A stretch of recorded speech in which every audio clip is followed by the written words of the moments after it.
During a PSPS, 211 gets the information that we provide directly from the county, so directly from the Office of Emergency Services. The whole team cares. We're all local community members. We all just want to help. PSPS, 211 gets the information that we provide directly from the county, so directly from the Office of Emergency Services. The whole team cares. Local community members. We all just want to help. PSPS,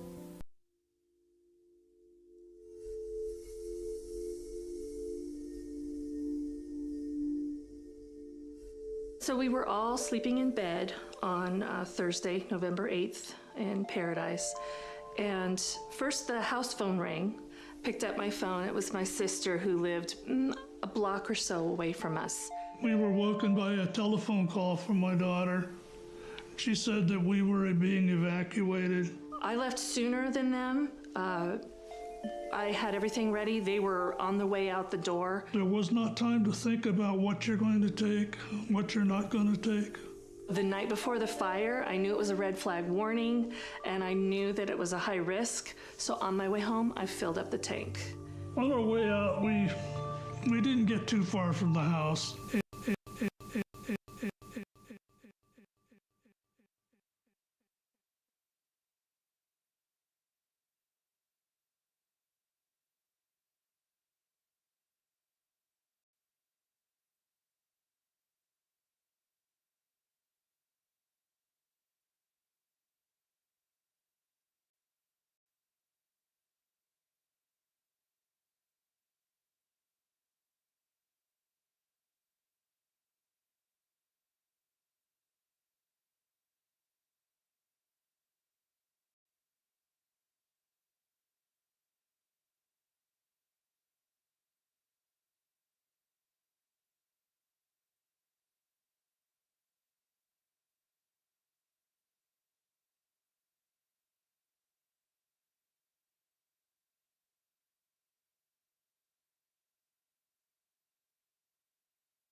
Isolation and how connected you are to your community, to your neighbors, to your friends, to your family, and how that can be really helpful in a time of a disaster.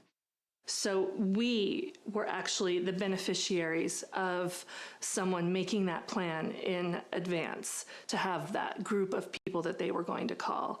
And that she saved my life that day. So absolutely having that network really saved lives. Find your five. The idea is that, find trusted allies that can be there and can be responsive and will check in with you if a disaster were to happen. So we recommend that you put people in your network that are down the street, that are maybe the next town over, that are outside the county, and maybe even outside the state.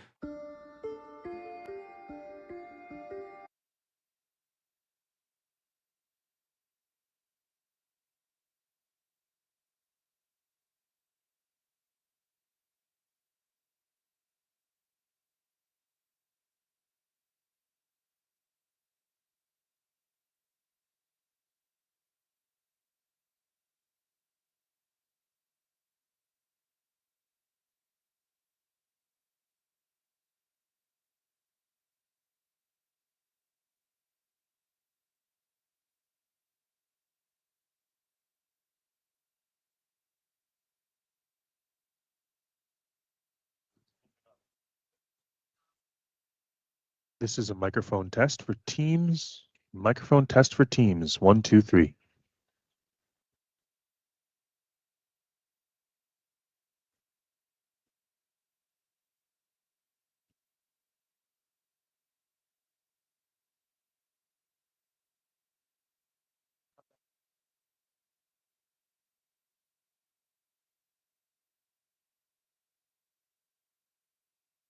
Does that. But let's, is it okay? You can stop now, but we'll need another image.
There's a meetup place, you know, a destination that everybody will get to, everybody in the household will get to if there's a disaster.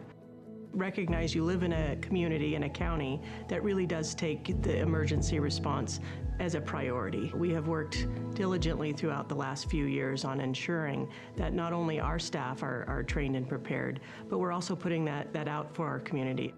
The more prepared you are in your own community, the better the outcome is going to be.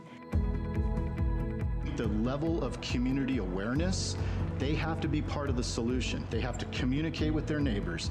They have to be part of the discussion in communities. They have to support the response, the prevention, the education, and ultimately the collaboration and the engagement. People have to be engaged at all levels.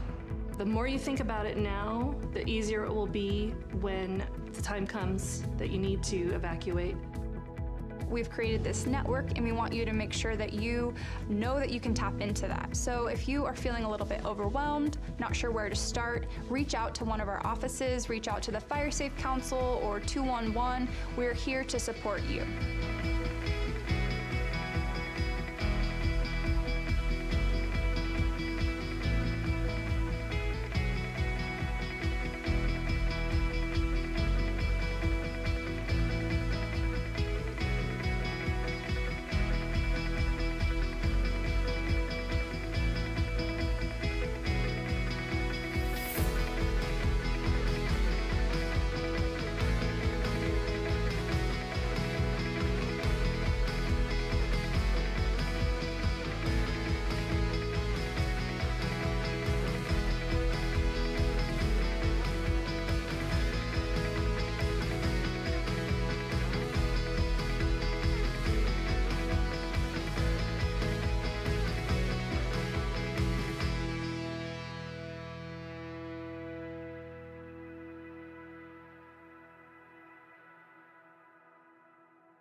From the foothills of the Sierra Nevada,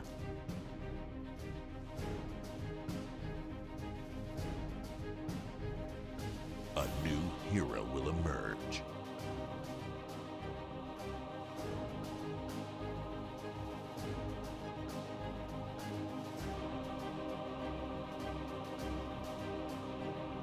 One who is ready.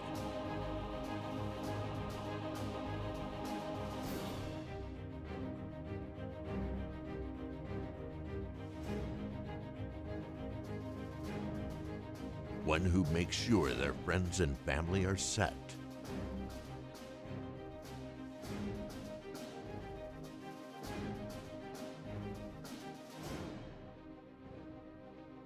command has the power to go at a moment's notice.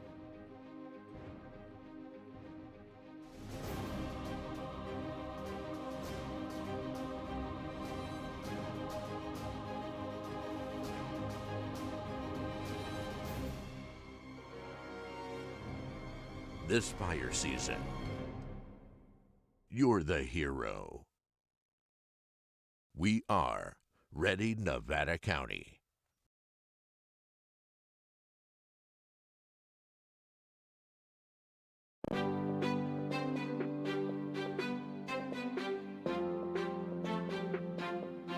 Nevada County has a new tool to make evacuations safer and more efficient in the event of an emergency. This new tool is called Zone Haven, and we need you to know your zone. In order to know your zone, you need to go to community.zonehaven.com, type in your address. Once your address populates in the pop-up window, take that information and write down the zone that is given to you where you know you'll find it in case of emergency. Zone Haven and knowing your zone does not replace Nixle and/or Code Red. It actually supplements them, and it makes those tools more powerful because you'll know what zones are being evacuated or which ones are being placed on advisory. And as a result, you won't have to do anything else other than listen to those messages and know if it's time to go. Even if you don't have internet, this could be done by word of mouth, it can be done by radio, or it could be us driving down the street, so please know your zone.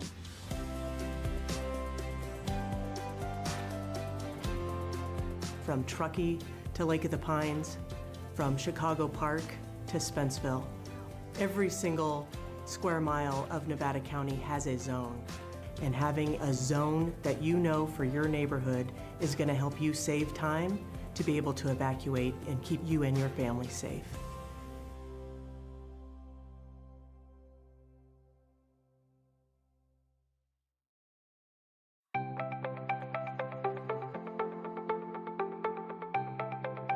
Ready Nevada County is an education campaign designed to help the public have successful outcomes during emergency events. We really focus on a whole host of disasters or emergency events. We want to have a broad spectrum. We want to be prepared for anything, but really we focus a lot on wildfire because we know that's one of the most likely events to happen in Nevada County.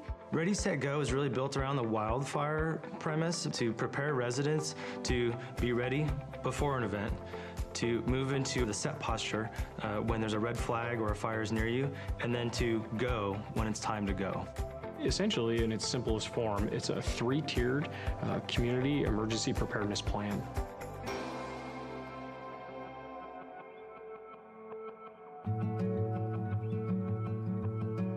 I have lived in this house, which we built, my husband and I, 26 years ago now, actually. We selected the hardy plank, the concrete siding, and also the metal roof. Then when we moved up here and heard about the 49er fire, that's when we started to say, wow, this really is even more important than we first realized. So the 49er fire is one of the most historic fires in Nevada County's history. They figured it changed the laws of the state of California that said this is how you have to protect your home. That came out of Nevada County. Steve Eubanks came from the Fire Safe Council, and the main thing we needed to pay attention to was the ladder fuels. Planting has been removed from the edges of the house so that it does not touch the house. It was an incredible service from the Fire Safe Council to come out and spend a couple of hours going through this property. So the ready phase is when there's no immediate threat to you and your family.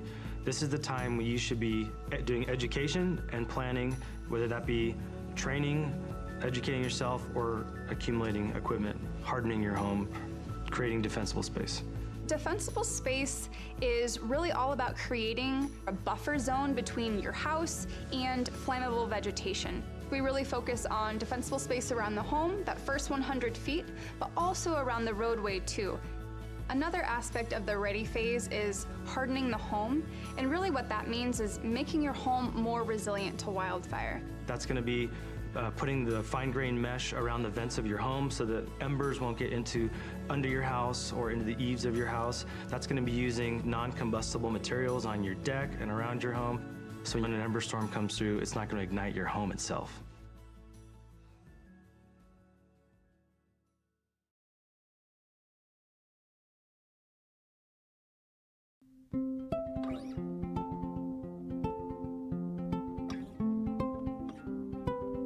I currently live here in Grass Valley with my parents. All of us have sleep apnea, so we all have CPAP machines that require power in order to run. I also use a nebulizer, and that's used to disperse medication that I need to get myself breathing again. When we have safety shutoffs, we have to hook up our equipment to batteries that have inverters. We have a generator that powers some of the things around the house, but then I obtained a pretty substantial battery from Freed, and it was so easy to go through the process to obtain a battery that I would recommend it to anyone who might have medical needs that require power, or really anything. I would highly recommend contacting Freed. So whether it's a snowstorm or a public safety power shutoff, we really want folks to be thinking about, okay, what are the things I'll need on hand to weather the storm? Do I need to have candles? Do I need to have battery-powered radio? Do I need to have flashlights? So what are the things that you'll need to shelter in place or address the disaster at hand? So a go bag could be anything. It could be a backpack, it could be a suitcase. It's gonna be something that you put together to sustain yourself, your family, your pets if needed. That's gonna have food, water, medication, clothing, toiletries to get you by for 72 hours. You need to think of your go bag as the only resource you may have. Stores may be closed, the power may be out, so you may have to literally live out of this thing for a 3-day period as an evacuee. If you are someone with a disability, maybe you have a chronic health condition. For me, I have type 1 diabetes, I have an insulin pump, right? And so that's a critical piece that I need to plan for if I'm gonna ever evacuate or be away from my house, frankly, for any amount of time, right? What we find often is that if people don't evacuate with their CPAP machine, with their oxygen concentrator, with their wheelchair, walker, then it can be difficult on the other end. My name's Ulysses Palencia. I work in the 211 call center. I'm just a resident of Grass Valley. I have 2 daughters, a 4-year-old and a 1-year-old. In Nevada County, 211 is available 24/7. So what we provide for the community is information. That could be anything from directions to the resource centers. It can be letting them know where the fire is, if they are themselves in an evacuation center, if it's a fire, if there's any information as to whether power's coming back on during a PSPS. 211 gets the information that we provide directly from the county, so directly from the Office of Emergency Services. The whole team cares. We're all local community members. We all just want to help.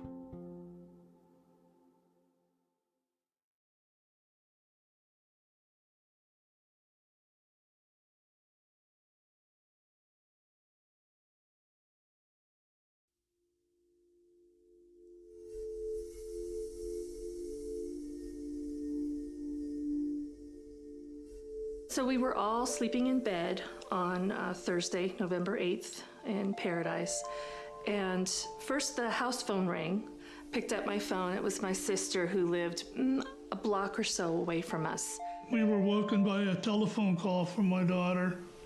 She said that we were being evacuated. I left sooner than them. I had everything ready. They were on the way out the door. There was not time to think about what you're going to take, what you're not going to take. The night before the fire, I knew it was a red flag warning, and I knew that it was a high risk. So on my way home, I filled up the tank. On our way out, we didn't get too far from the house, and we're watching the fire coming down the hill. There was a machine shop right to my right there, and it had gas tanks and propane tanks. And I saw a lone ember kind of floating through, dancing through the air. And I watched it as it landed on the machine shop. In the time it took me to get my phone back into hand and to take a picture, it was engulfed in flames. And I knew that within moments it would start exploding and I would be dead. And just as I moved out of the range of the explosions, they started happening, and I prayed for the people behind me. 10-minute drive normally to Chico became almost 4 hours. So it was a long trip.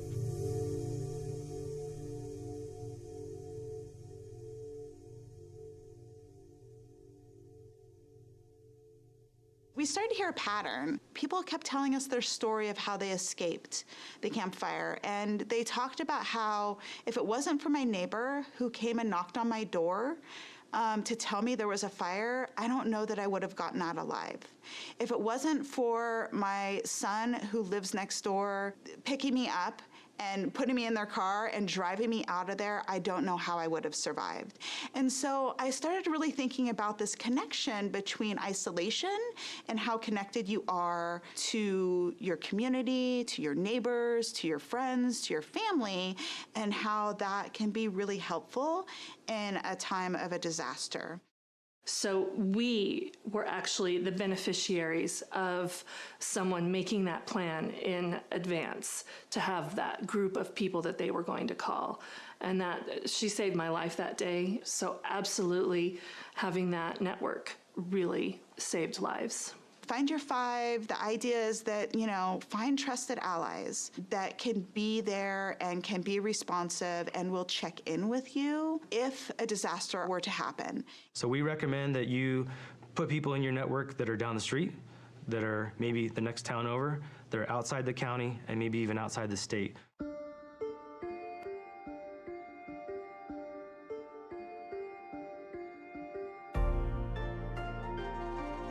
The final tier of the Ready, Set, Go is that go piece, and it's simply that, it's go. Evacuation information comes in two types. The first type could be an evacuation warning. This is essentially information that we're going to push out to the public, notifying them of a potential threat in their area where they may have to evacuate their home. An evacuation order is essentially that. We are telling people that it's time to go. There is an imminent threat to life, and we do not believe that you have much time to leave the area. Code Red is a opt-in alerting system that will dial your number. It'll send you a phone call, a text message, and an email notifying you of an emergency. That message is sent from our office, the Office of Emergency Services. It's going to be very targeted to your area, and it'll be specific to you. At 5:13, the phone rang with the Code Red call. And so as I was going up 49, I could look over to the left and see the flames in the canyon. The next layer is for staff to actually be out driving in the areas with a high-low siren. There's no other reason you'll hear that in an area unless we're putting out that evacuation order, not a warning, but an order. My day started routine patrol, came in and I was notified by dispatch to respond out to the Jones fire. Houses that had evacuation tags made it so we could just pass by. We knew that the residents had already been evacuated. Residences that did not have the tags, we would have to physically go in, knock on the door, look in the windows, make sure there were no occupants inside. Once you've been evacuated, as you're leaving, put this tag somewhere very, clearly identifiable, whether it's a mailbox, a gate, your address marker, so that deputies and officers can quickly identify if your residence has already been evacuated.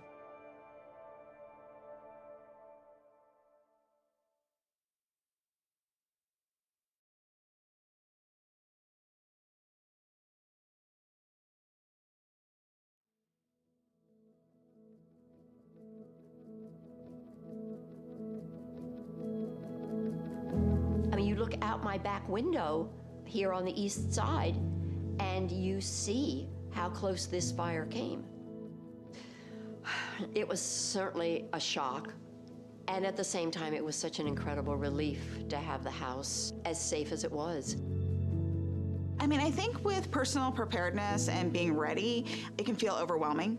It can feel like a lot to do, and the most important piece is to just start with one little bite at a time. Just start the conversation. Have some sort of plan. It can be as small as a meetup place, a destination that everybody will get to, everybody in the household will get to if there's a disaster. recognize you live in a community, in a county, that really does take the emergency response as a priority. We have worked diligently throughout the last few years on ensuring that not only our staff are trained and prepared, but we're also putting that out for our community. The more prepared you are in your own community, the better the outcome is going to be. The level of community awareness, they have to be part of the solution. They have to communicate with their neighbors. They have to be part of the discussion in communities. They have to support the response, the prevention, the education, and ultimately the collaboration and the engagement. People have to be engaged at all levels. The more you think about it now, the easier it will be when the time comes that you need to evacuate. We've created this network and we want you to make sure that you know that you can tap into that. So if you are feeling a little bit overwhelmed, not sure where to start, reach out to one of our offices, reach out to the Fire Safe Council or 211. We're here to support you.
From the foothills of the Sierra Nevada,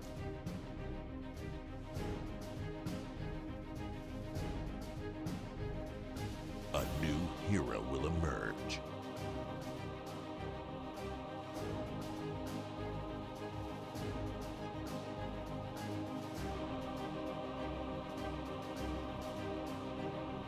One who is ready.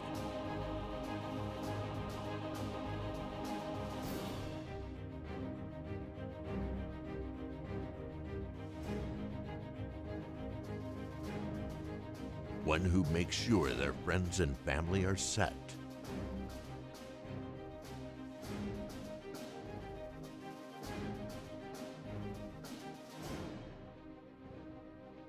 And has the power to go at a moment's notice.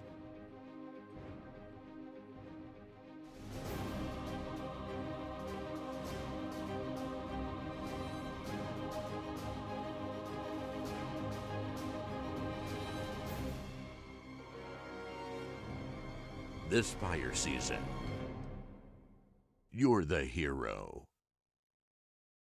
We are Ready Nevada County.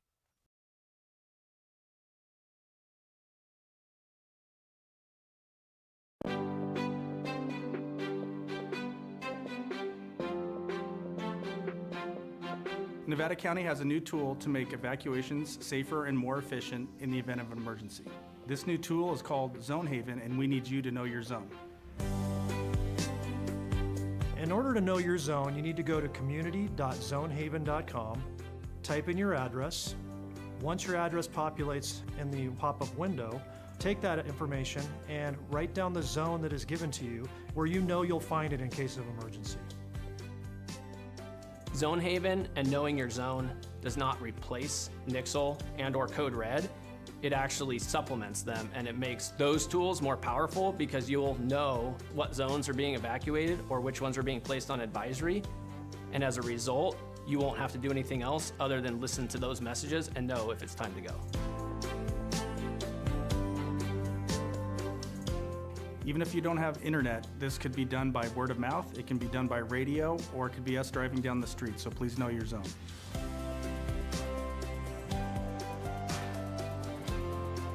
From Truckee to Lake of the Pines, from Chicago Park to Spenceville.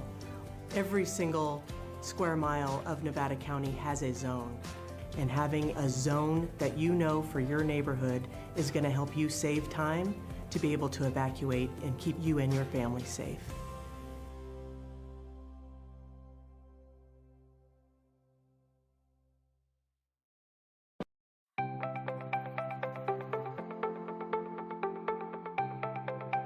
Ready Nevada County is an education campaign designed to help the public have successful outcomes during emergency events. We really focus on a whole host of disasters or emergency events. We want to have a broad spectrum. We want to be prepared for anything, but really we focus a lot on wildfire because we know that's one of the most likely events to happen in Nevada County.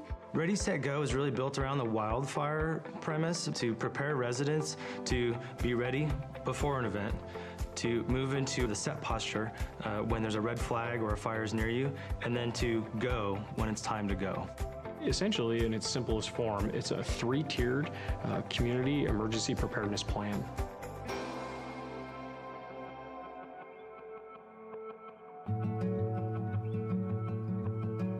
I have lived in this house, which we built, my husband and I, 26 years ago now, actually. We selected the hardy plank, the concrete siding, and also the metal roof. Then when we moved up here and heard about the 49er fire, that's when we started to say, wow, this really is even more important than we first realized. So the 49er fire is one of the most historic fires in Nevada County's history. They figured it changed the laws of the state of California that said this is how you have to protect your home. That came out of Nevada County. Steve Eubanks came from the Fire Safe Council, and the main thing we needed to pay attention to was the ladder fuels. Planting has been removed from the edges of the house so that it does not touch the house. It was an incredible service from the Fire Safe Council to come out and spend a couple of hours going through this property. So the ready phase is when there's no immediate threat to you and your family. This is the time when you should be doing education and planning, whether that be training, educating yourself, or accumulating equipment, hardening your home, creating defensible space. Defensible space is really all about creating a buffer zone between your house and flammable vegetation. We really focus on defensible space around the home, that first 100 feet, but also around the roadway too. Another aspect of the ready phase is hardening the home, and really what that means is making your home more resilient to wildfire. That's going to be putting the fine-grained mesh around the vents of your home so that embers won't get under your house or into the eaves of your house. That's going to be using non-combustible materials on your deck and around your home, so when an ember storm comes through, it's not going to ignite your home itself.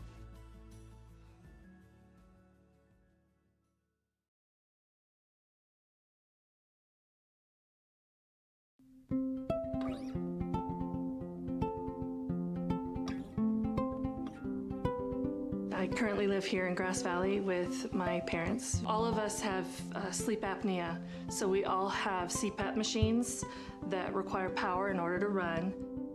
I also use a nebulizer, and that's used to disperse medication that I need to get myself breathing again.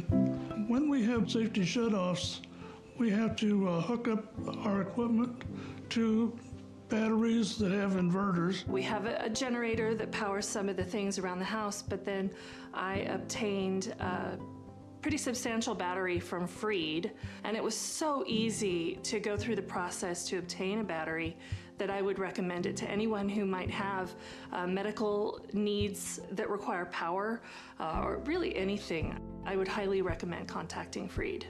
So whether it's a snowstorm or a public safety power shutoff, we really want folks to be thinking about, okay, what are the things I'll need on hand to weather the storm? Do I need to have candles? Do I need to have battery-powered radio? Do I need to have flashlights? So what are the things that you'll need to shelter in place? Welcome back to day 3 of the Board of Supervisors workshops. Thank you all for coming back. Appreciate it. Will you please join me in the pledge right now? I pledge allegiance to the flag of the United States of America and to the republic for which it stands, one nation, under God, indivisible, with liberty and justice for all. And once again, I just would like to share that Supervisor Hall is not with us today. She has a family medical emergency that she's dealing with, and our hearts and prayers are with her and her family today. And Allison's been taking extremely thoughtful and clear notes, so she'll be able to get up to speed on all the information that we're going over. So agenda review, I'm going to turn it over to Lori. Thank you, Madam Chair. So this morning we are going to first hear climate, and that's going to be moderated by Tricia, and we have Mandy and Brian Foss up there. And yeah, that's just Brian and Mandy.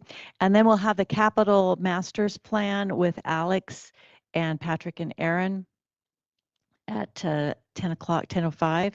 Then we're going to be doing a group picture, and everybody who's wearing red. And if you're not wearing red, I think Supervisor Hook has some red bands, so that we can honor our deployed military. So we'll be taking a picture. That's at 11:05. The plan. And then we'll come back and have the board directed items, and there's about 7 items on there and possibly more. So our chair will walk us through those.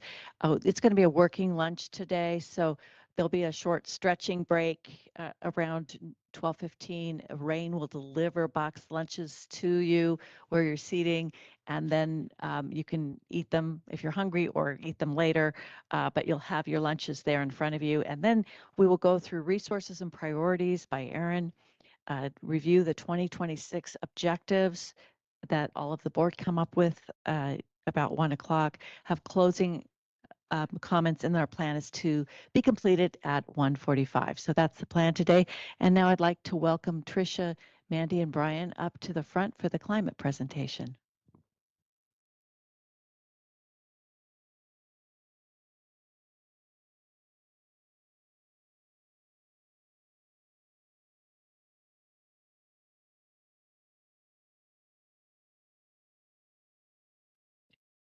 All right, good morning. Tricia Tillotson, your Community Development Agency Director.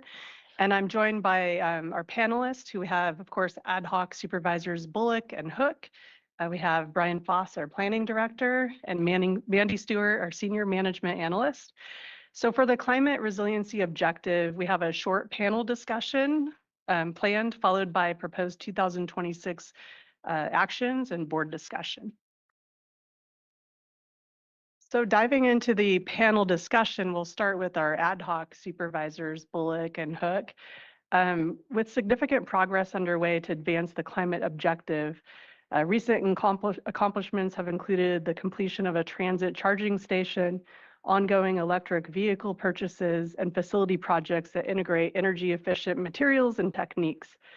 Additionally, advocacy for rural implementation funding has been instrumental, enabling the county to successfully secure grants for critical projects. From your perspective, how do you see these initiatives benefiting Nevada County residents? Looking over, you want to go first, Sue? Yeah, it's a big objective.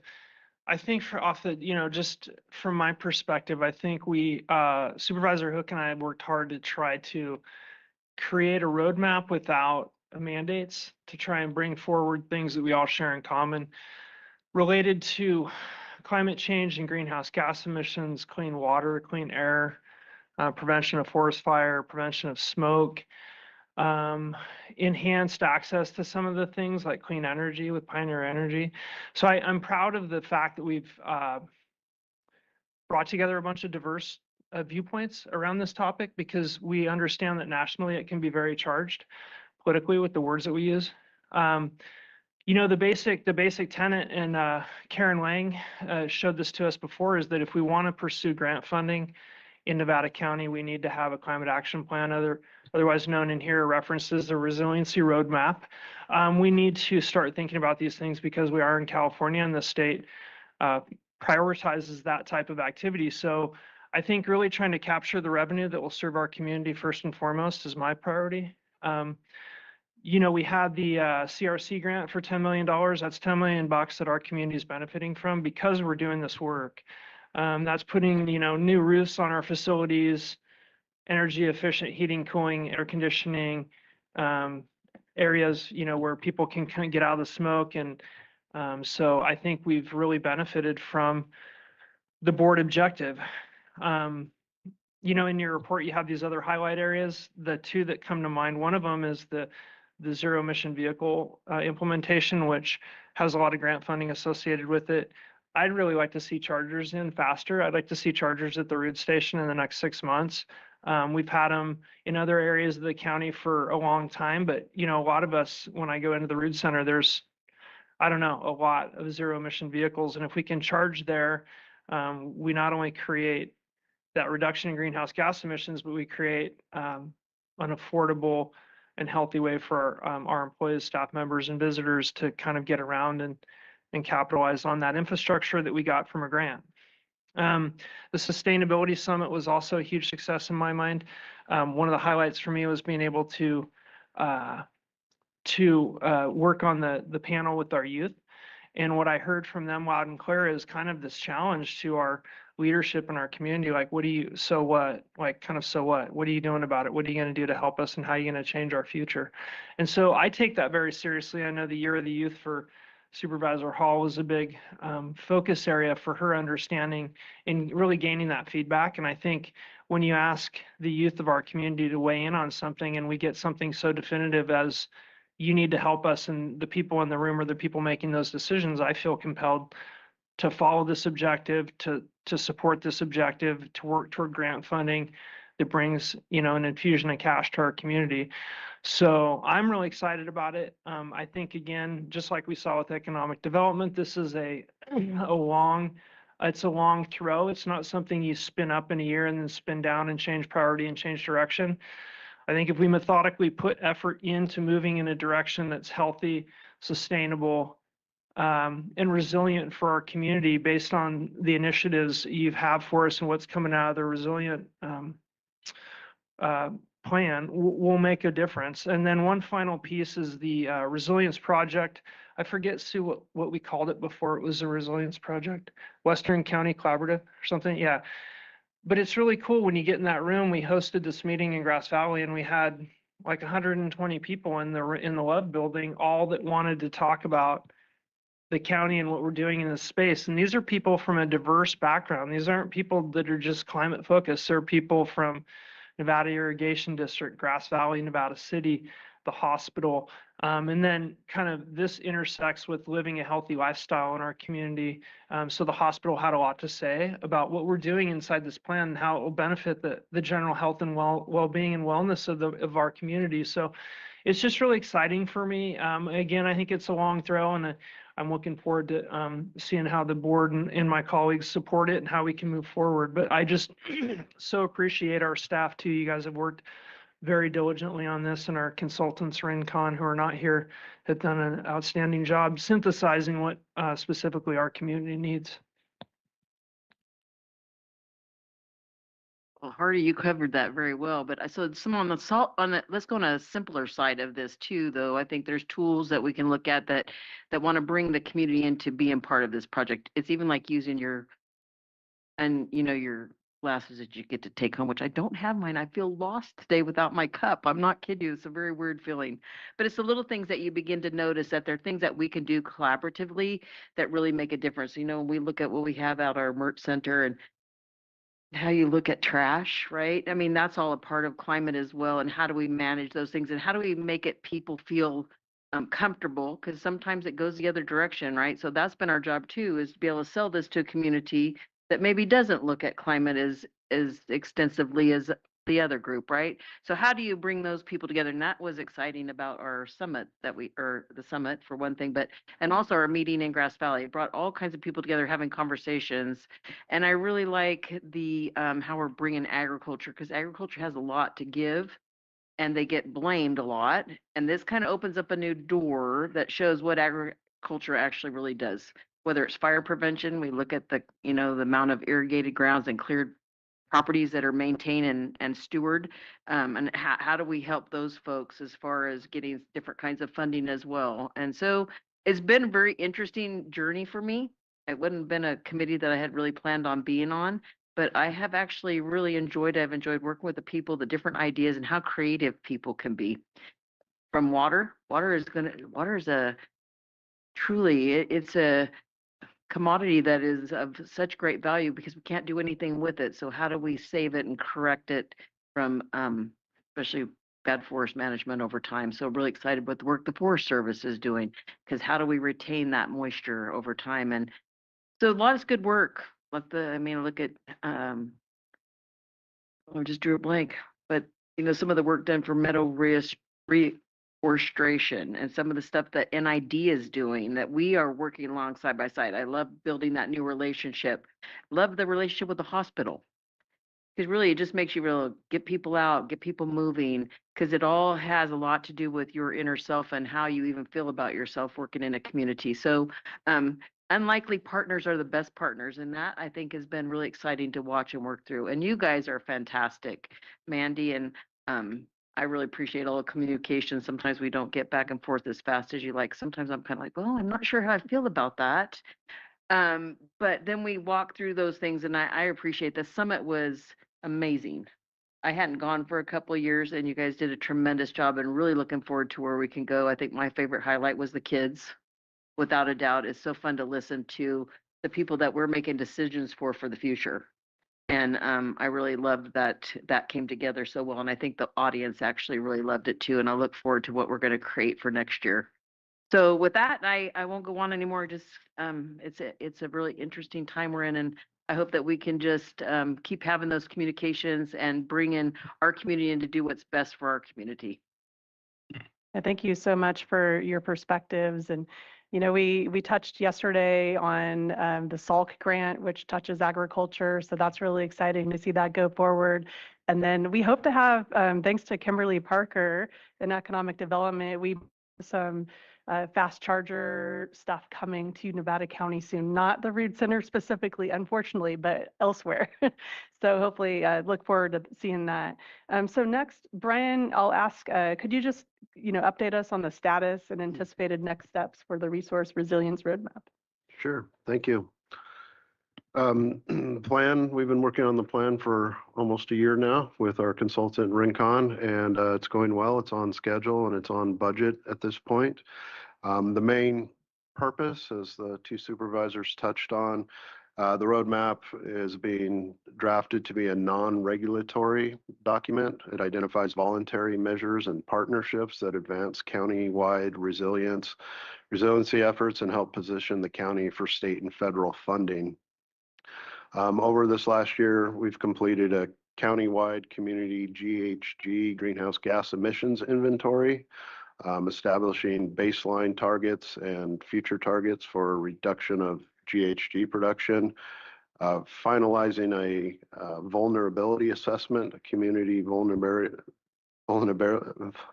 vulnerability assessment, identifies social and physical vulnerabilities across the county related to extreme weather events.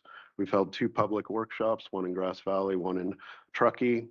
We've had 3 steering committee meetings. The steering committee is comprised of up to 20 community leaders from local energy, natural resources, building contractors, health and social organizations to gain their insight and input in shaping the document.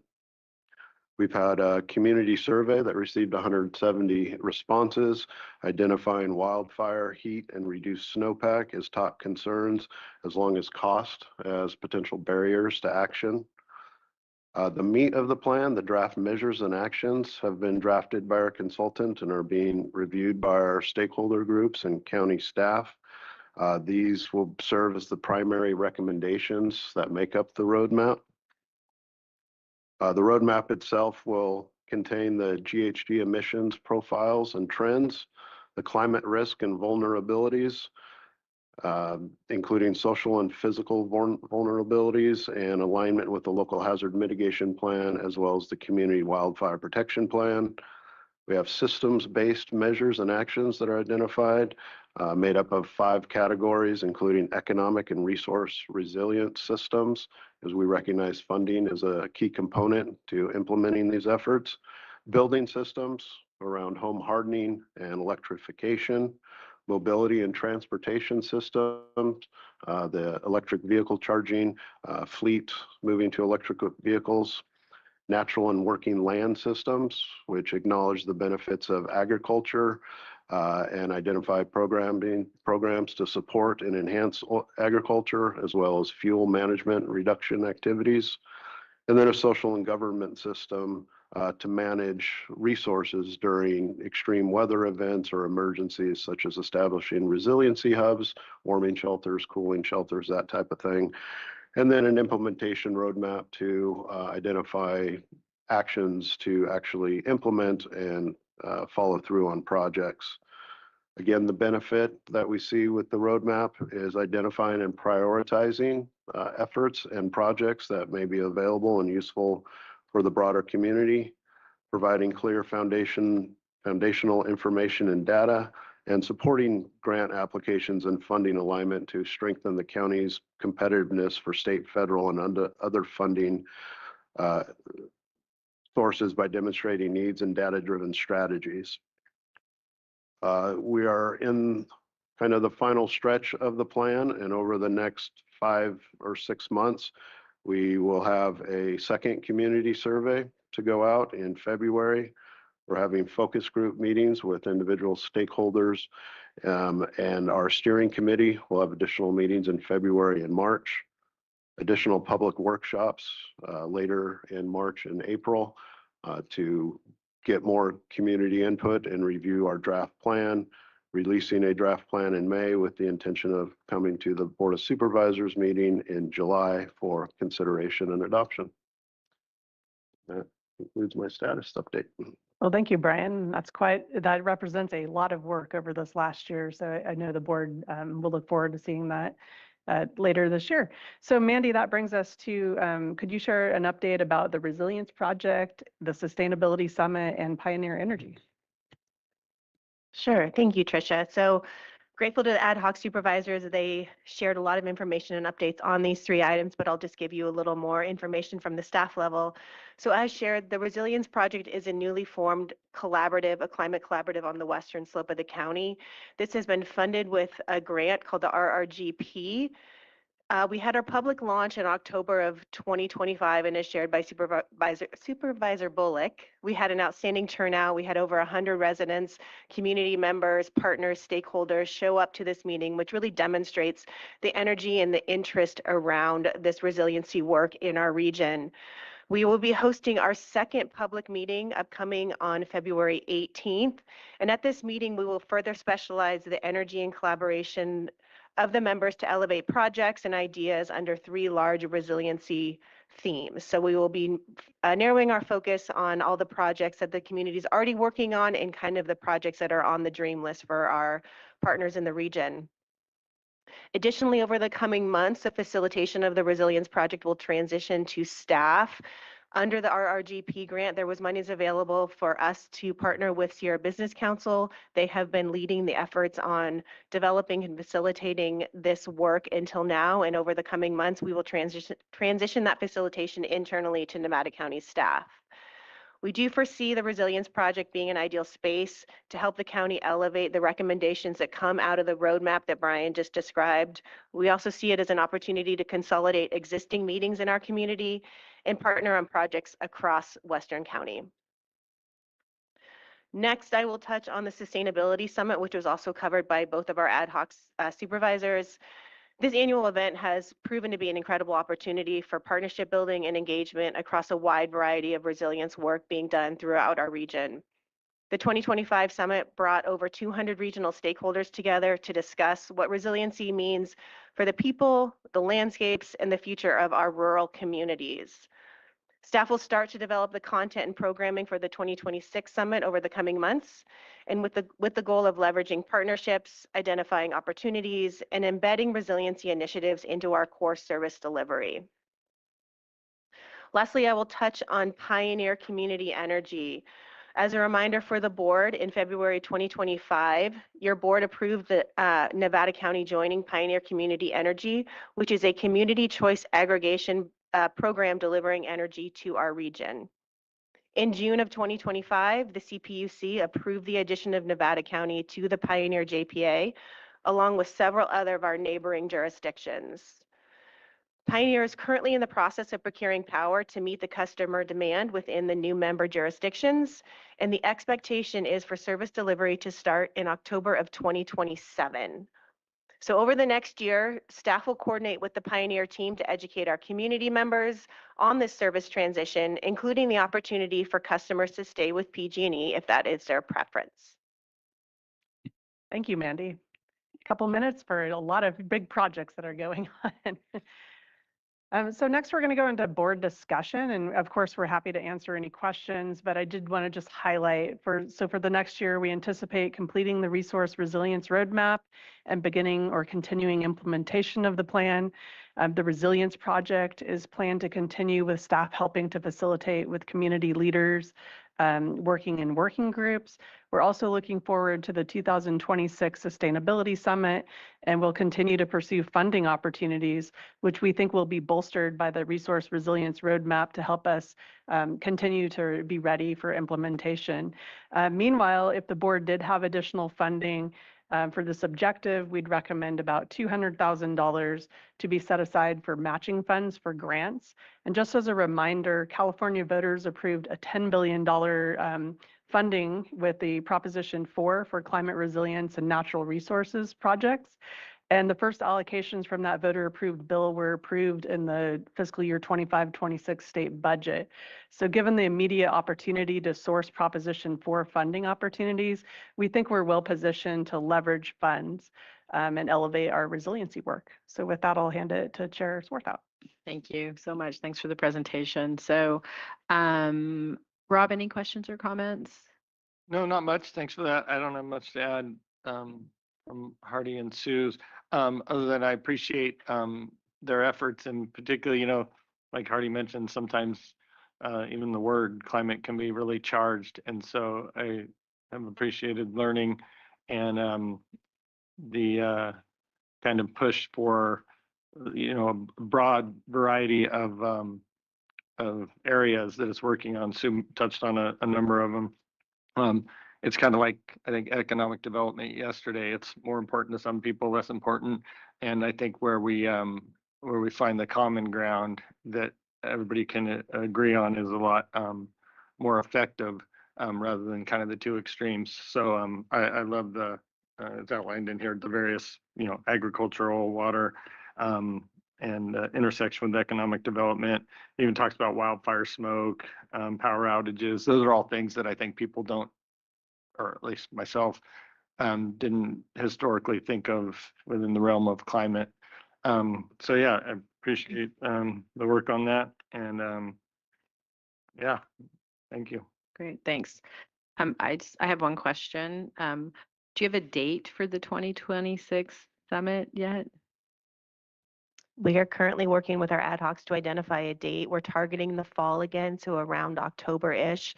We do have the benefit of now having the indoor space with our partner Martis Camp, so that opens up a lot more opportunities to push further into the calendar year if need be. We don't have to worry about weather. Great, thank you. And then on the Pioneer Energy, I will say I live in the city of Grass Valley. I have Pioneer Energy, so if anybody has any questions about how it works from a customer perspective, I'm happy to chime in on that as well. Hardy, did you have any additional comments or questions that you wanted to add? No, thanks for the insight, and good to hear from our colleagues on the board to understand where everybody's at. The Resource Resilience Roadmap has a lot of detail in it, and so I think the board has opportunities and the public will have opportunities for feedback on the individual initiatives inside that. So that's exciting. I guess it seems like a little bit of a kind of an enigma now, but there's a lot in there, and so there's a lot of different things we can talk about. Again, none of them are structured in a mandatory format, so they're really structured for us to grab onto what works for our community. And then the resilience project, I think one of the things that Tricia mentioned, getting all of those jurisdictions to push in the same direction. So CAL FIRE is a good example. Chief Estes, now retired, but he was describing the big grant funds that are going out by CAL FIRE are all kind of on communities that can pull themselves together and push in one single direction. And so I think that's an opportunity for Prop 4 funding, is to have all of those regional partners push in one single direction and bring forward grant funding. Sustainability Summit, we did make I'll just let everybody know, we kind of made a conscious choice to keep that small. We have not grown it. It's not designed to become some big thing. It's really 200 really highly focused people in that room and focused on our county and what we're going to do to interact with those partners. So thanks again for all the work on that. Sue, any additional comments or? No, just really looking forward to see where this goes. I mean, I think the key component is that it's about coming together and working, not being not an enforcement side of things, not mandatory. What can we do? I think that's how you bring people to the table, is finding those opportunities that, I mean, when we look for funding, like we're just talking vegetation management, forestry, you know, all those types of things fall into this climate. And I think there's a lot of opportunity, and I want to keep people working together. I think that's the big key component here. Yeah, collaboration, I think. Rob? Just following up on what Sue said, I think Pioneer Energy, what we talked about, was very telling for me, because I think from the start, the idea that that was voluntary and nobody had to do it, it just, at least for me, opened up the conversation and the openness of people to, whereas I think when it's regulated and mandated, especially in a state where we already are leading, I would say, the country on environmental climate regulation, that having that non-mandatory aspect, I think it just opens it up. It's the same, once again, with economic development, with the business licenses that we have recently pursued, where it's voluntary. I think it just makes it a lot easier for people to buy in if they're not forced to. I agree, and you have to opt out if you don't want to do it, and you know, I opted in, obviously. This month will be the true test, because supposedly PG&E has some rate decreases that they're offering in January. So I'll be really curious to see how that compares with the Pioneer, because they do show you on your bill what, if you're saving money or if it's comparable to what PG&E charges for it. So that's going to be an interesting conversation. So just one quick question for my colleagues. So one of the recommendations is to set aside $200,000 if it's available, which we won't know until we go through the budget process, for matching grants. How do we feel? Do we support that as a action item to give staff some direction? Clarify, Mandy, could you remind the board in terms of matching funds, what it's leveraging in terms of grant funding? So as Tricia shared, we have Prop 4 dollars, which are starting to flow through different state agencies. And so there's a huge opportunity for us to come to the table for funding opportunities, again, up to a total of $10 billion of state funding coming down in the next 3 to 4 years. So those are the opportunities that we will really focus on. So, I mean, I feel like if we do have funding for this, it would be worthwhile because of being able to leverage it. So, I don't know how you guys feel about that. Going into the CAP facilities discussion, it's really pointed just that this building right over here is receiving millions, plural, of capital improvements that we can't afford unless we're going to take them out of other funding and sources. And so that, to me, is a clear concept to allocate that money as a match if we can get other additional funds to do things like that. Yeah, and I'd be in support of that too. It just depends on what happens. Yeah. What's the funding going to go for? I think that would be a key. Yeah, obviously it's something that will come back through the budget process once we figure out, you know, where we are, and then potentially you have grant dollars already available that could be that match. So it's just how we do government financing is it's so complicated. So, all right. Any other final thoughts?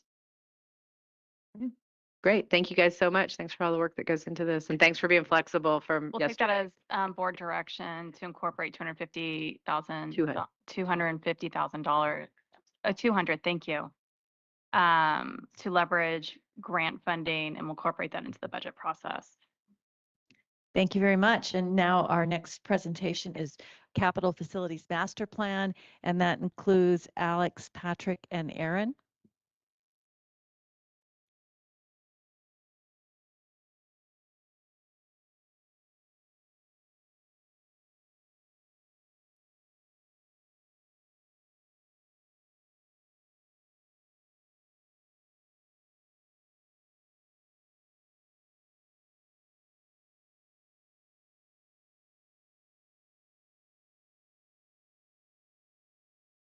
And I'll turn it over to you, Erin. All right, thank you. Good morning, Chair Swarthout, members of the board. We're letting Alex take a pass on this one, but appreciate the opportunity. Originally, Craig Griesbach was going to join us on this panel. As you know, he's out the office this week with an injury. So Patrick and I are going to lead this presentation for you this morning. So a quick review of our agenda. We'd like to touch upon the Capital Facilities Master Plan, the CFMP. This is a 5-year plan intended to capture all of the potential projects that the county could entertain, put dollars to them, put timing to them, entertain some prioritization, and really kind of capture the type of projects that are on our list. We'll review our site and space planning efforts, our building lifecycle maintenance process, how we've changed the capital project approval process since last year, and then we have a brief major project summary for you, and then we'll entertain any discussion that the board may have.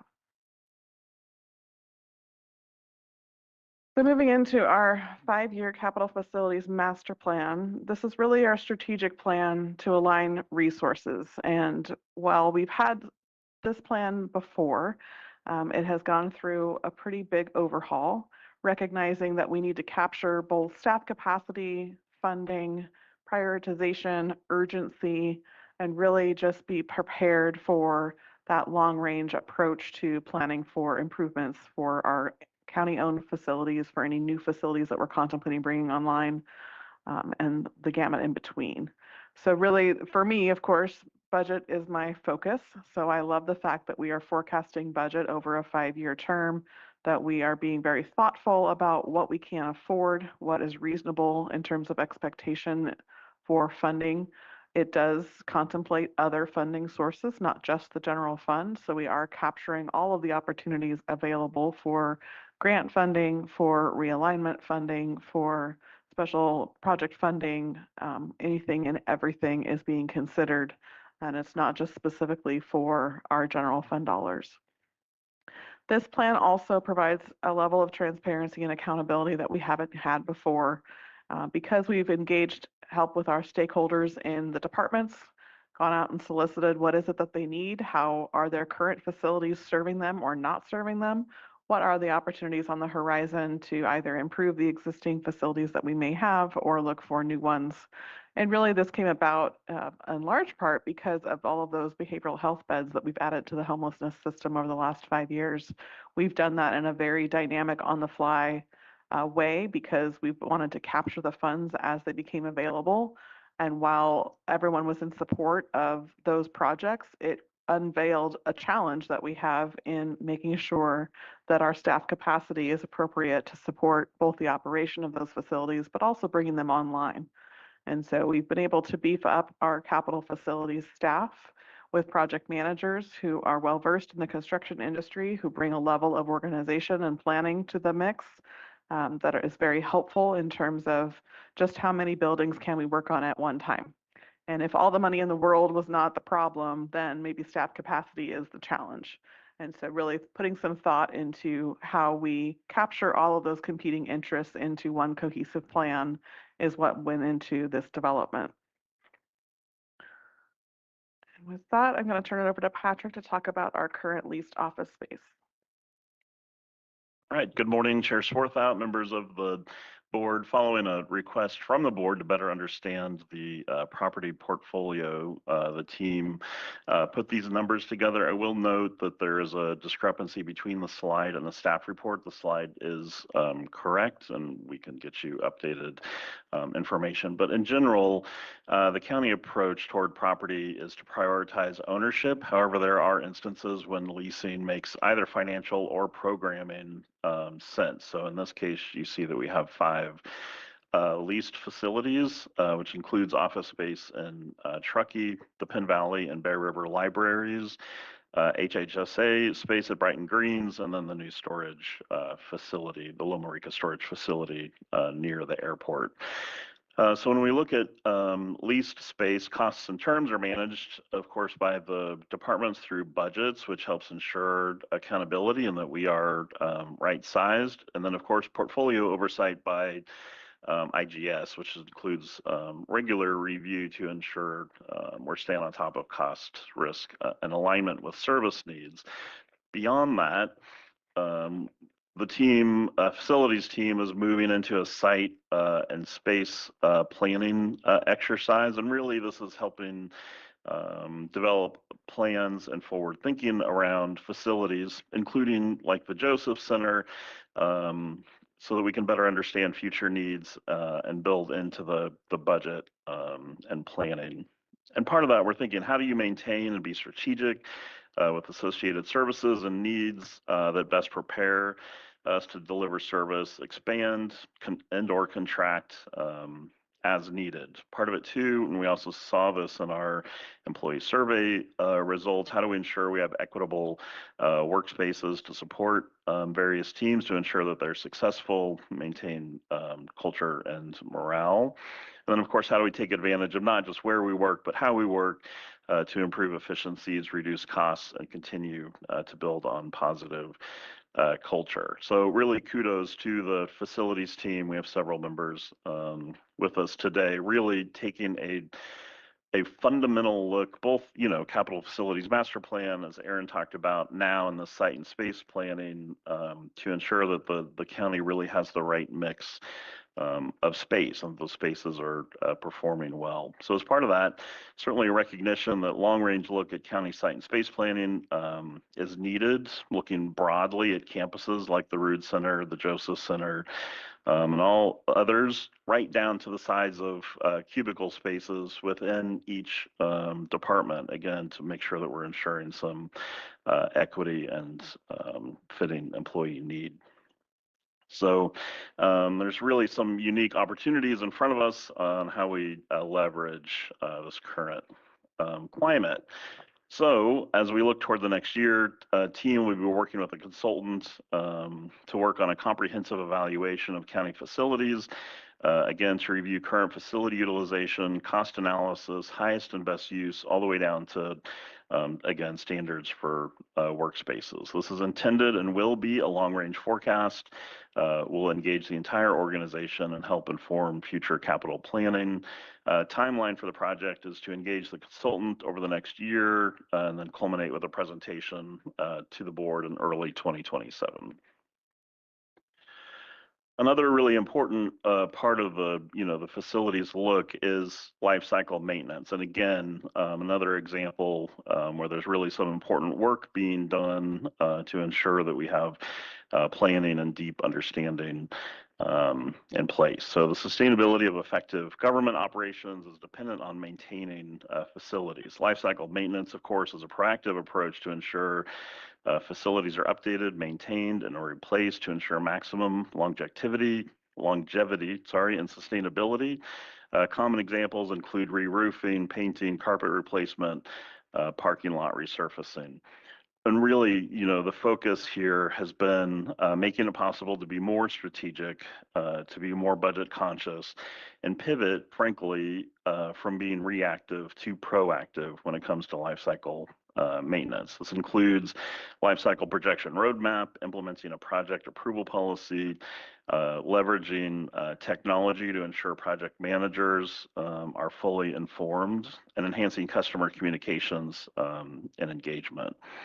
Starting in 2019 and then through this past year, the team worked with a consultant to assess current conditions of facilities and provide a 20-year cost and life cycle projection. Work included ground truthing the analysis and needs by project managers, as well as coordinating directly with the departments using the spaces.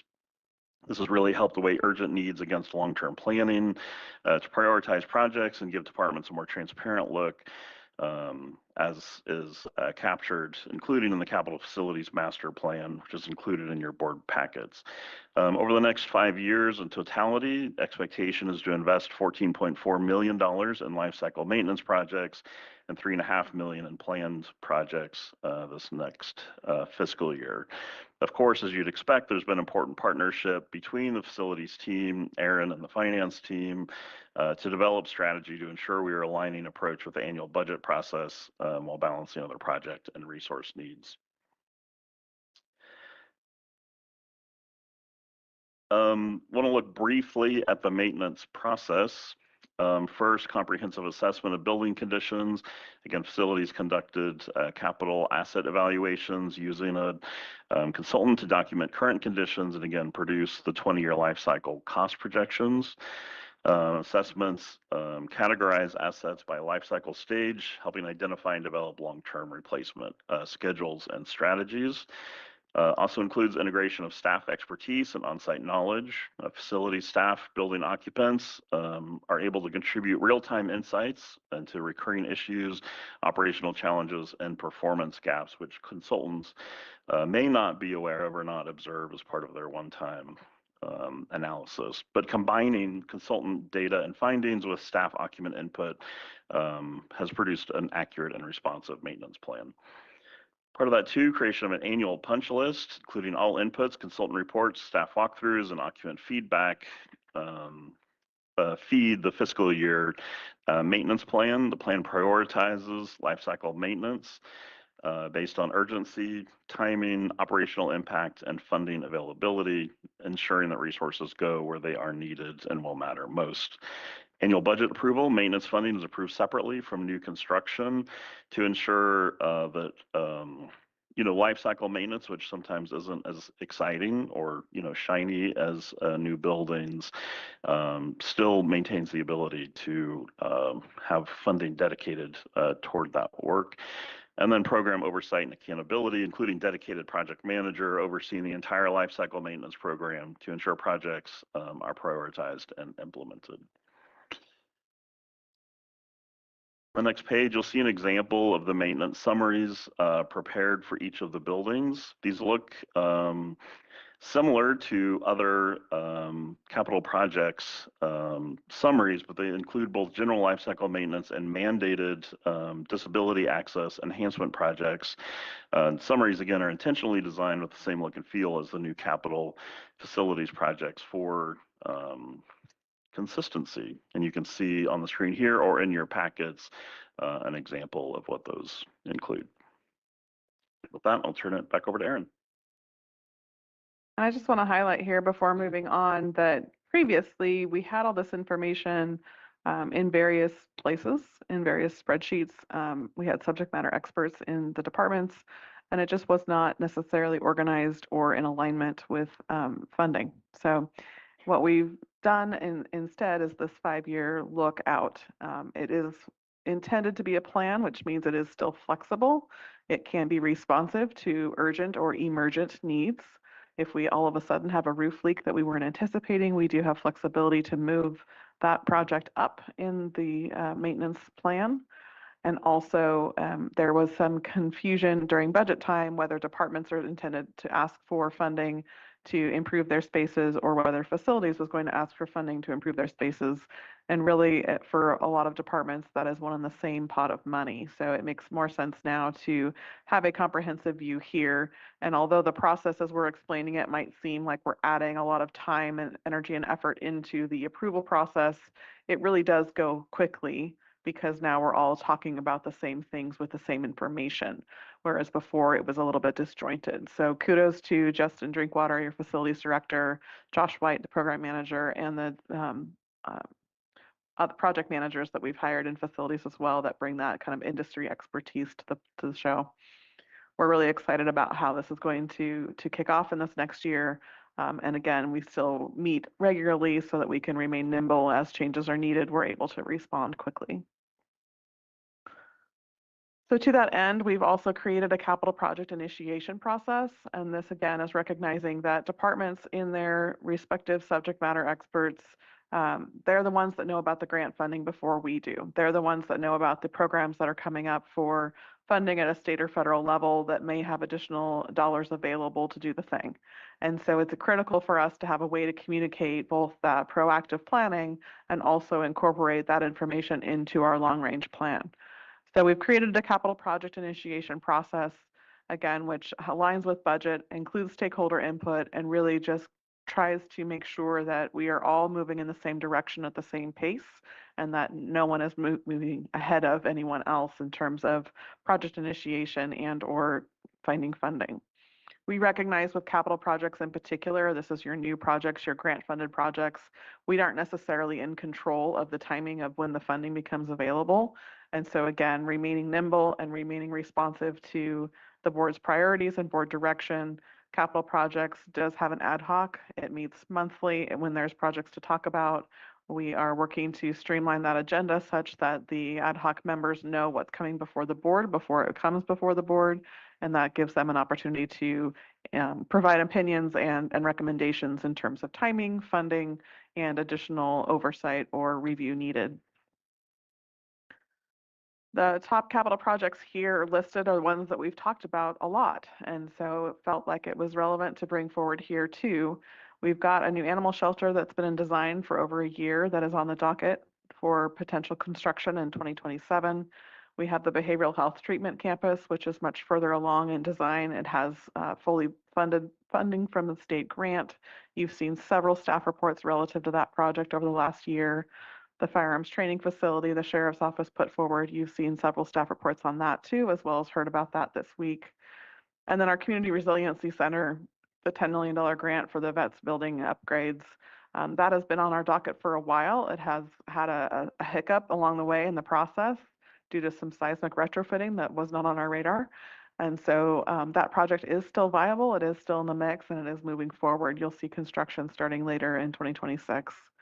And then finally, the new Truckee Library is still in concept, however, gained momentum this last election cycle with a community facilities district approval by the residents of Truckee. And so you'll be hearing more about the Truckee Library project. It's on our list because we are stakeholders in that project. We are members of the JPA. Currently, we have not committed any additional funding to that project. So the $41 million you see there, the funding source is mixed, and that's intentional to reflect that there is private donations, that there is a community facilities district, and that there also is a JPA with the town of Truckee, County of Placer, and the County of Nevada. So that continues to be a project that is moving forward. And with that, we're open up for board discussion on our capital facilities master plan or anything else that we've talked about today. Great, thank you, Erin and Patrick. It's a lot of information to put together, so I appreciate the work that went into it. So I'll open it up for comments, questions from the board. Sue, do you want to start? Are there any questions? I don't have any questions. I mean, it's all about where the money is going to come from at some point, right? I mean, the conversation when it comes to this, and I think that's something we've all talked about, deferred maintenance. How do you keep managing that? What are we adding to the project? This is really a good summary. I think it gives you a good overview. The capitals facility group that meets, I think that has a huge benefit that you do that every year. There's somebody different on that, so they used to have different eyes on what's happening before it comes to the board, and I think that's a viable option for that as well. And yeah, I guess again, it always just looks downward. We'll see what our budget can do and how we manage it. I mean, I just was talking to somebody at the library, right? That's coming up. The surfacing needs, the drive needs work. The lines are all worn off. There's a lot that needs to come up with that. And I think that's all part of the process and how we keep moving forward. So I don't really have about this, but I look forward to staying more on top of where we move forward. And it's almost overwhelming to see how many buildings it takes to run an organization, right? I mean, there's so much that goes into behavioral health and social services and district attorney. I mean, there's so different agencies inside of our agency, I guess we'll put it like that. And I think it's good for people to see a visual what it really takes to run the county. So other than that, I don't have any real big questions. Rob, any questions, comments? No, thanks for that. It feels like this is more kind of a process discussion and update and kind of refining, as opposed to like we're not discussing specific budget allocations or projects in this forum, I guess, right? That they all come back. So yeah, I love that we're kind of updating the processes. I think you kind of addressed it in there. It seemed like it was leaned more towards like future needs, like current utilization, for lack of a better term. Like I guess within the process, can you just, I'm sure you already sort of discussed it, but just kind of summarize that. So I know we're looking forward in future needs, but almost like looking back, or maybe it's current. What's that process, or how do we evaluate and how frequently of whether we're using the existing as is in the best way possible? And I guess in the back of my mind, that question is, you hear on the federal and state level, there's buildings that are just sitting empty and the utilization is like 15% or whatever. I know we're not in that place, but I'm just kind of curious. Yeah, certainly no big empty real estate. I think we had a meeting the other day trying to figure out how to turn a closet into offices. So we're being pretty thrifty with square footage. But to answer your question more directly, the study that'll be done over the next 12 months is going to look very closely, at utilization of space, including by departments. And part of that is, how we work has changed over time. Some departments relying heavier on remote work schedules. And so then it comes down to, does everybody need dedicated workspace? If some folks are working remotely, are there options that work better, whether it be, hoteling or other possibilities that allow us to have more staff into existing space? So anyways, the study is going to be hugely informative on that front. We look forward to having that team bring it back to the board. Good, thanks. Hardy? Yeah, thank you. The process is interesting. When I first got on the board, I had a lot of questions about how things got into the cap facilities plan, and I'm just really proud of the work you guys have done to bring it full circle and create a method of inventory and the annual list and the supervision. It's really well done and thoughtful, and I just want to commend you. It's a lot to deal with, and so you guys have done a great job there. Just one quick question: the 7 vacant properties, can you just roughly a little bit on Supervisor Tucker's piece? Where are those? How much is that? I might need to ask our Facilities team in the back, Justin. Justin, do you have that at hand, or something we can provide to supervisors following? Justin, can you come up to the front? Please come to the table. Just trying to understand a little bit about, some of them I drive by and I do know that they're used for different purposes. So sometimes they're not always at capacity, but just in general.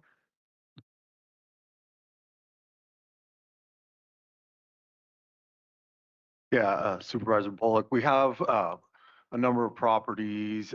For instance, next to the old juvenile hall is a vacant 20-acre parcel that we had initially were working with the Forest Service to develop that into their new headquarters. That since has gone a different direction. So we have that as a vacant property. We have the 21 acres next to our operations center, which is the Labar Meadows property where the proposed new animal shelter will be.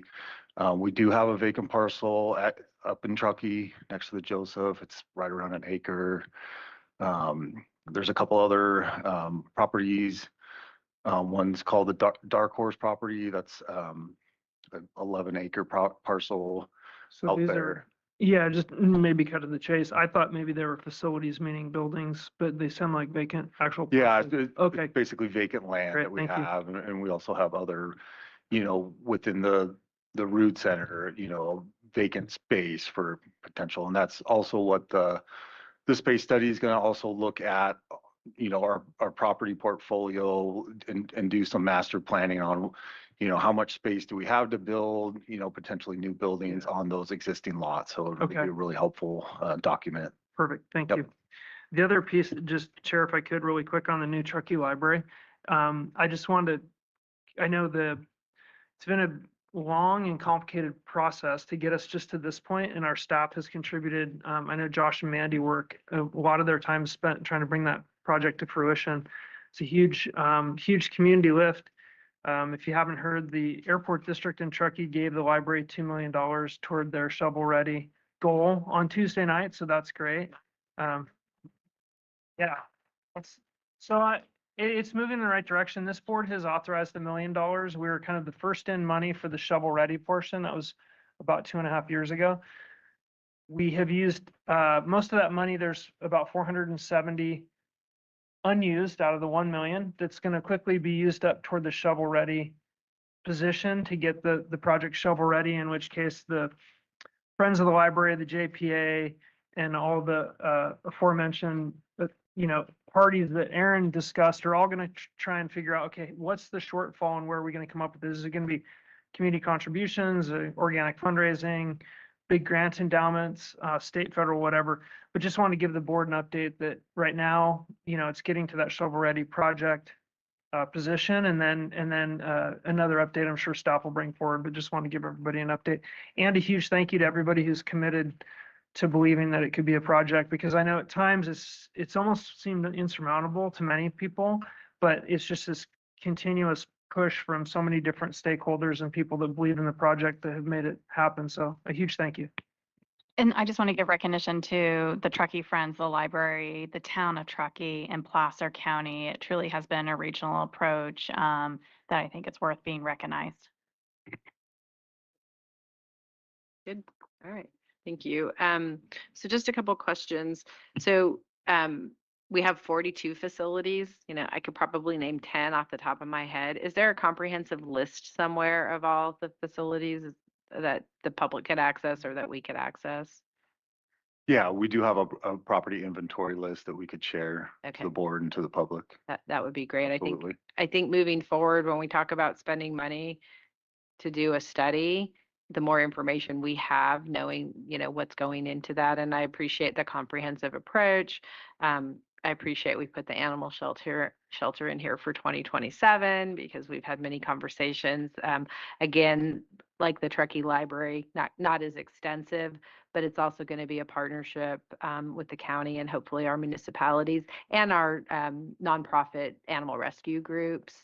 So, and the need for the animal shelter is dire right now. I think all of us have had the opportunity to go out there over the last few months, and I will give kudos to the staff that they do a tremendous job with the resources that they have, but the facility is just so dated, and the location is pretty far out of town. And so I'm really excited. I've been working on this since not as long as you guys have been working on the library thing, but just since 2018, before I even came to the county. So I'm really happy to see that it's a priority and it's moving forward. And I know we're going to have the discussion about how we're going to pay for these things, but I think we can get there. And you said you're going to do a study over the next year. Have you already identified the consultant, and what's the cost of doing that study? So we have not issued the RFP yet for that. It's planned to go out shortly in the next month or so.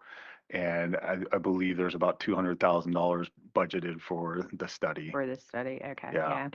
I just wanted to also give note that the study is really master planning. It is really reflecting what Supervisor Tucker said in terms of what is our current space utilization, where can we maximize our current space, and then what space is needed. And so when we look at the study, it's not a study that's looking at just a point in time. It's really going to provide the board a plan in terms of the horizon and what the space needs are for the county. And then I also want to capture, because this were conversations that I know are important to Supervisor Bullock, is that specifically with the Joseph Center campus, where we do have stakeholder involvement with the hospital, with the town, and with our nonprofits, that we'll make sure that we have a stakeholder component in terms of the master planning process. Yeah, well, I'm appreciative that we're moving forward in that direction, because I've always kind of felt over the years, certainly before I came to the county, and I've had more clarification since I've been up here, that sometimes we just take kind of this shotgun approach to, oh my gosh, we're desperate, we need this space, and we invest a bunch of money in something, and it's not for the long term. It solves a short-term problem, but I'm happy to see that we're going to be looking at this in the long term. And the way that people work is different now than it was, even 5 or 10 years ago. So the whole concept of people being able to work remotely it is going to, I think, have some influence in how we determine what our space needs are going to be. So I appreciate it. If I can, just some additional context there too. We're not just looking at county office space for employees, but we really are focused on that customer experience. And so where we're serving customers, do our spaces meet the needs of those customers? Are they adequate? Are they accessible for folks with disabilities and anyone that walks through our doors? And so I don't want you to think that we're spending $200,000 just on staff spaces, but it's all the whole comprehensive look.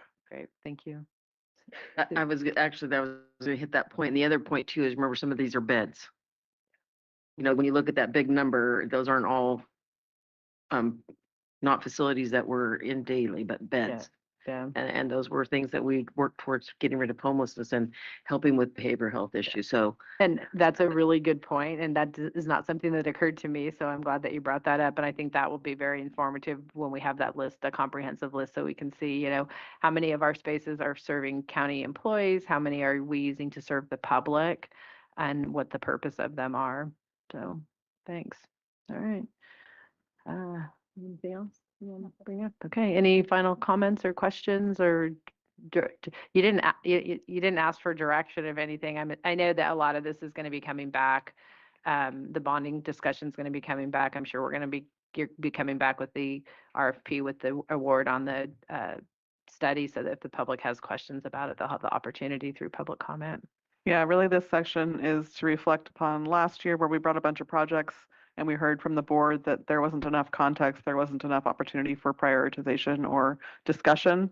And so we really took a hard look at our own internal process and discovered that it would benefit from some significant organization. So we've spent a lot of time and energy. Justin and his staff have been great at really trying to achieve that alignment and to make sure that we are capturing everyone's needs at the same time so that it's not just the squeaky wheel gets the grease, but it really is based on our prioritization and needs. And I think these are also influenced heavily by the opinions of our board members, because we all have our projects that we want. You know, it's like, I want my project funded before, you know, something else. So having to, you know, work with all of us to say, you know, wait your turn, you're going to get your project is really helpful. So thank you for that. So, all right, if we don't have any more comments or questions, turn it back over to Lori. Thank you guys so much. All right, thank you very much. We're going to go ahead and take our 10-minute break now, and that is going to be a very focused break. The first thing is the photo, and Taylor, we go, where do you want us to go? Front, back, or back, front?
items. And I'm going to turn this over to Erin to start, and then over to Chair Swarthard.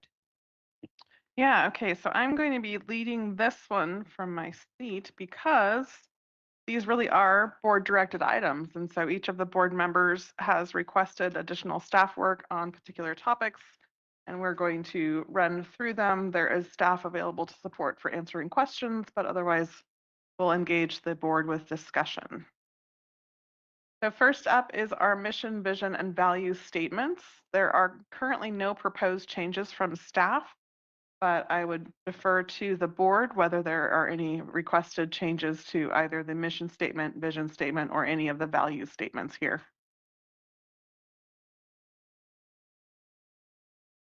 And I'll take silence for no changes, but you can also.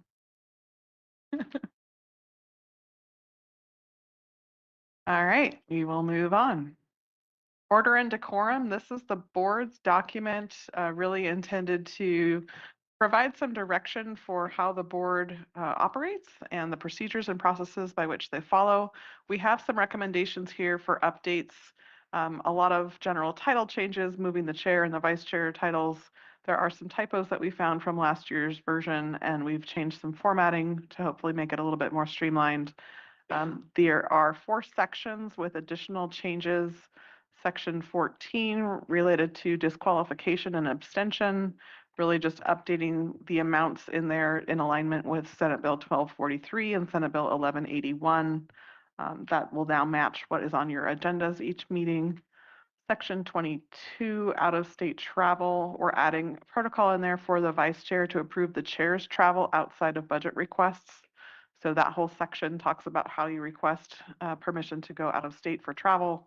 And we had missed previously how the chair's travel gets approved. I'll pause there. Any comments, questions? Okay, moving right along. Section 23, attendance at conferences. This clarifies that the board chair is the one to approve attendance at conferences for budgeted travel and adds protocol for any cancellation notifications. Really, this is just a management tool that we're including in the order and decorum such that we can have direct lines of communication and make sure that we're maximizing our budget for travel and training each year. There are specific conferences identified in that section that are automatically budgeted for supervisors, and then there are additional ones, and the section clarifies how to request attending conferences outside of those listed. Any questions here? Okay, and finally, the role of the chair. We're adding a protocol for the chair to be the one to acknowledge correspondence that is addressed to all board members. Previously, this has been silent, and so oftentimes all 5 of you get the same correspondence, and we want to make sure that there is consistency around acknowledgement of receipt of that correspondence. That's going to come from the chair, and then the chair will direct any further follow-up as needed. Comments or questions here? If we all respond, that is a Brown Act violation. So this basically just, because I actually had asked this question, what the protocol was, is, you know, kind of the chair, the person, because I know we all get emails from constituents where they sent it to all 5 of us. So my preference on this would be to make an initial contact, but then also if it pertains to anybody's district or something that they're working on, to obviously go to the person that it would involve. So I know we get a lot of correspondence from the Truckee folks, so I'm happy to respond once and then I'm giving them all to Hardy. Just one thing to consider in terms of understanding, leaning on the chair. Sometimes we get a lot of correspondence. You say chair or designee, which gives the chair then flexibility to designate that if needed.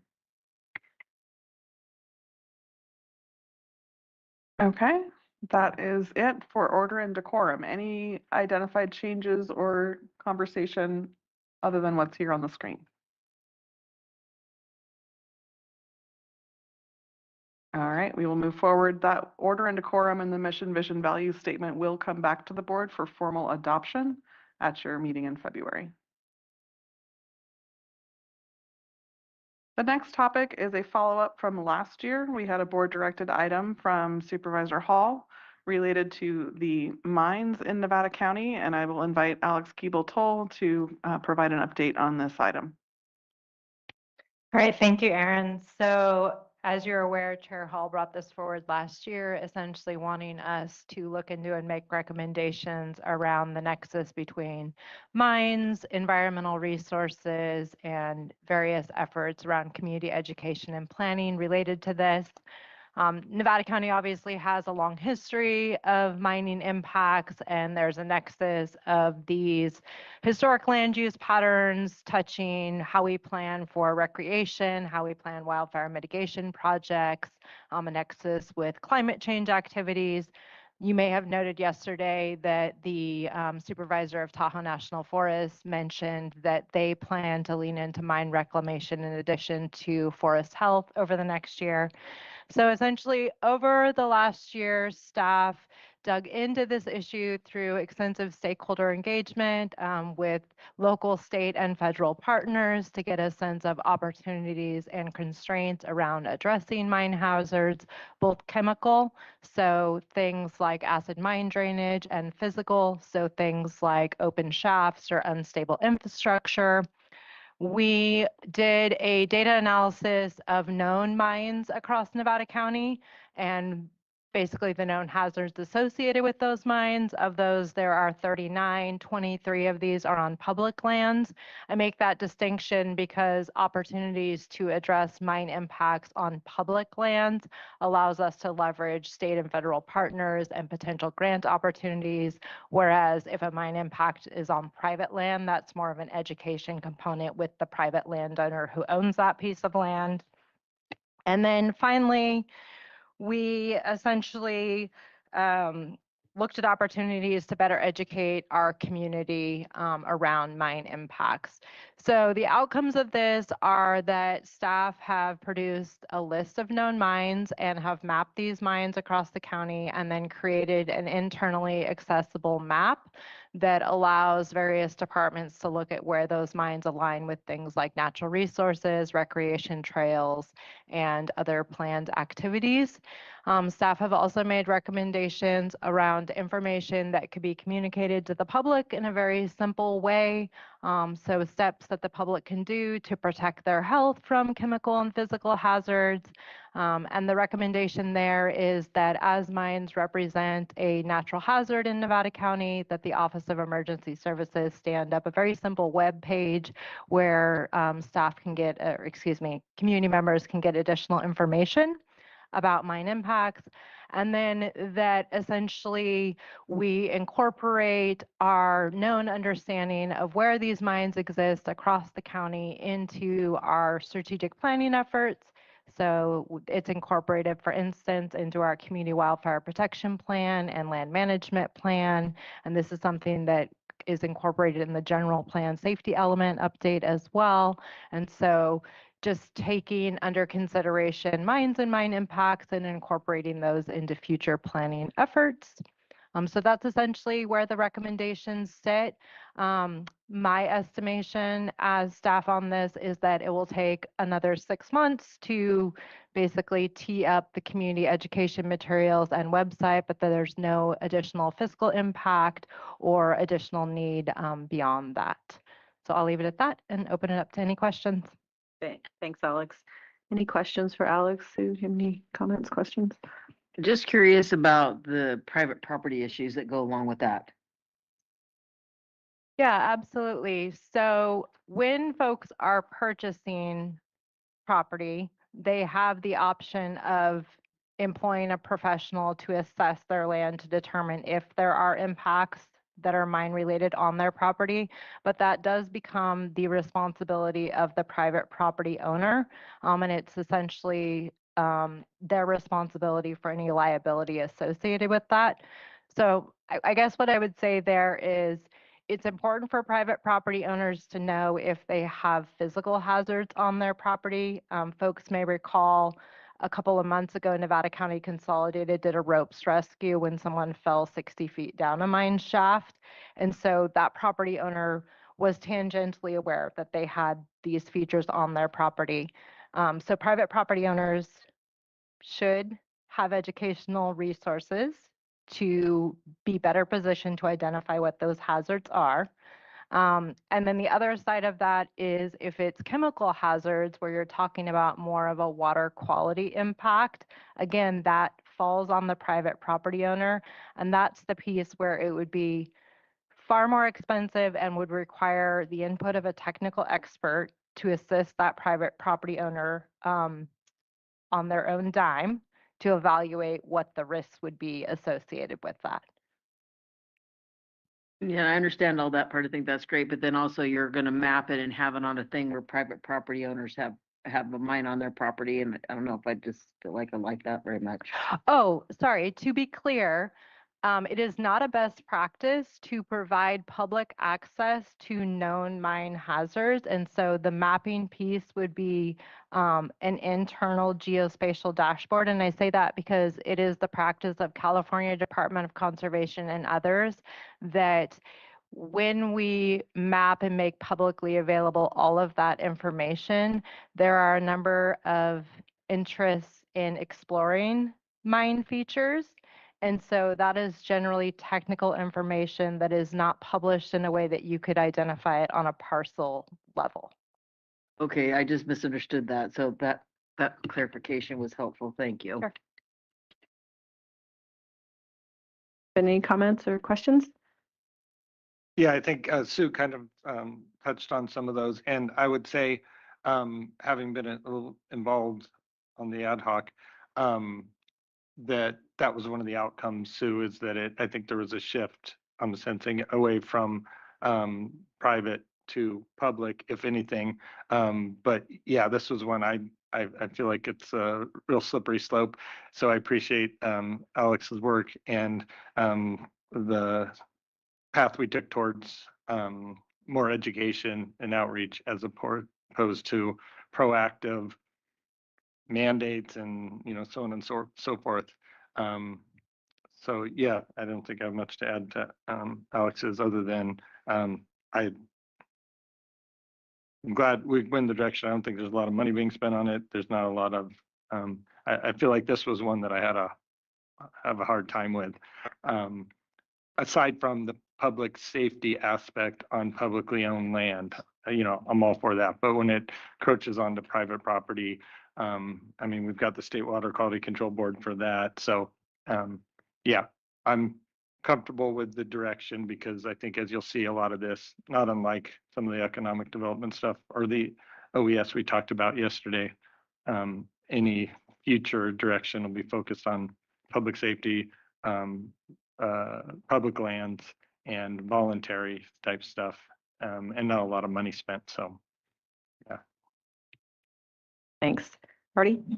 Yeah, I appreciate the update. I was trying to think back when this came forward and then kind of some of the precursory things that were included. One of them was the blue lead mine, which just throwing it out there, I wouldn't mind getting a staff update on that. Not now, but in the future, because we haven't heard a lot about that.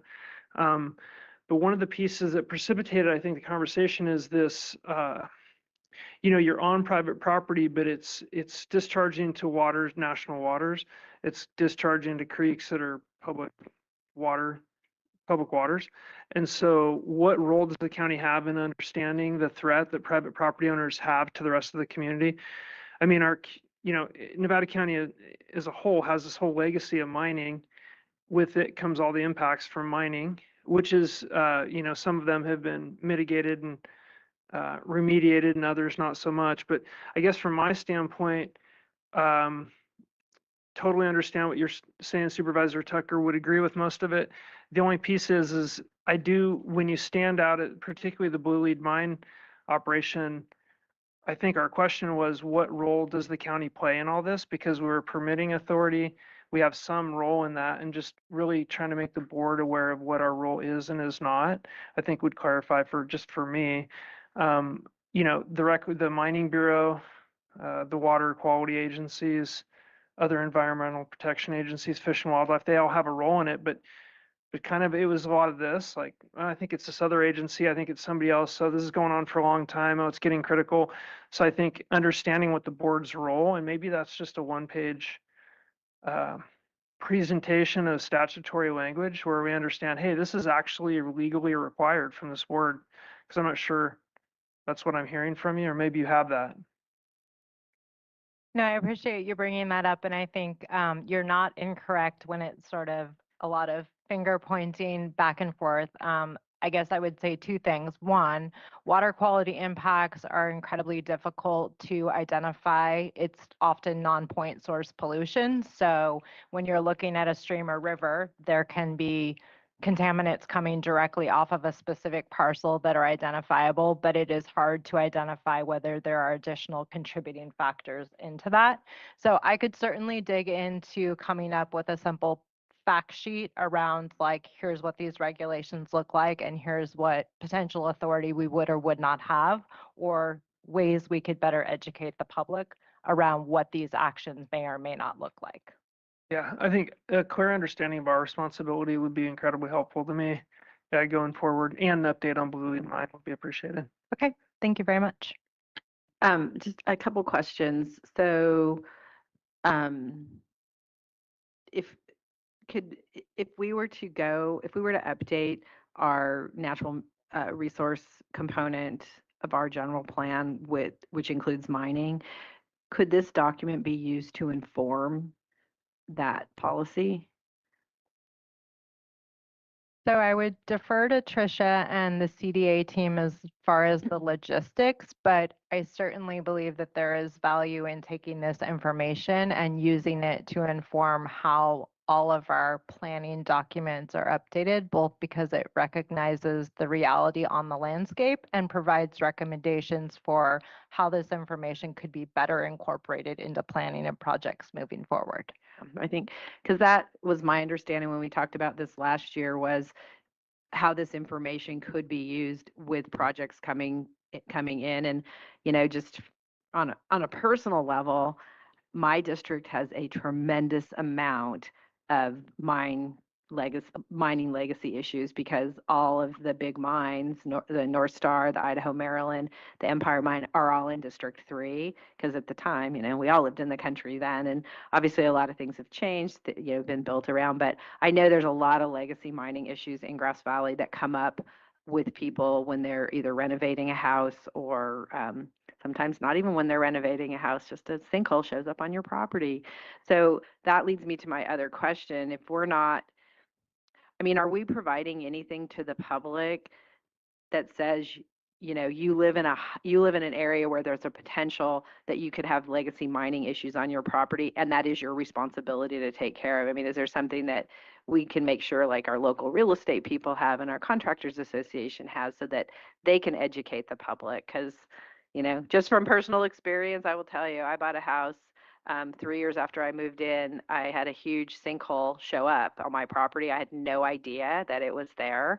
And it's really scary. I was lucky nobody got hurt, but it is really scary, especially for someone like me who's like, I'm a kind of a flatlander, even though I lived here for a long time. I was like, what is that? And so then after doing some research, I found out there's a ton of them in and among residential areas. And, the Chicago Park one is a perfect example of, the responsibility of the property owners. So I packed a lot into that. Sorry. Yeah, and to that end, that digs into exactly what increasing the number and availability of educational materials looks like, is making sure that folks have a kind of a one-stop shop that they can go to, where they can, at a high level, understand the potential impacts associated with hard rock mines, which is what you're speaking of, so underground mining, and hydraulic mines, which are what we use hydraulic monitors to wash away hillsides with, and then the chemical and physical hazards associated with those, and then where the responsibility lies and where additional information can be sought about how to mitigate those potential impacts as individual residents. And I know that, people need to understand that it can be a really expensive fix, and your homeowners homeowners insurance, oftentimes people need to check their homeowners insurance to see if it covers legacy mining or sinkholes on their property, because it oftentimes does not. But I mean, I certainly don't want us going out there and like looking at every piece of property and determining what the hazard is on people's private property. But the education component for people moving in or when houses change over, I think is really important for people to understand what their responsibilities are. Yes, and I guess I would say, to be clear, the intention would be to provide high-level information and then direct residents or interested parties to the technical experts on various aspects of this, so that we didn't have to own per se the information, and we would be saying, hey, you need to understand that this is a reality, and here's where to seek technical expertise that will help you better understand some of the constraints and opportunities for you. This is a question probably more for community development, planning and building. If someone comes into the county and they're considering purchasing a piece of property or a home, and they ask your staff about, do you know if there's legacy mining issues on this? I mean, do we have do we tell them, and what do we do? Do we direct them to go do their own research, or how do you guys handle that? Well, really in line with what Alex is saying, a lot of times, we can show them the mapping that we have publicly available, which can be somewhat helpful, but it's usually not that detailed. So like Alex is saying, a lot of times we'll direct them to local geotechnical engineers or other engineers and surveyors to help with that effort.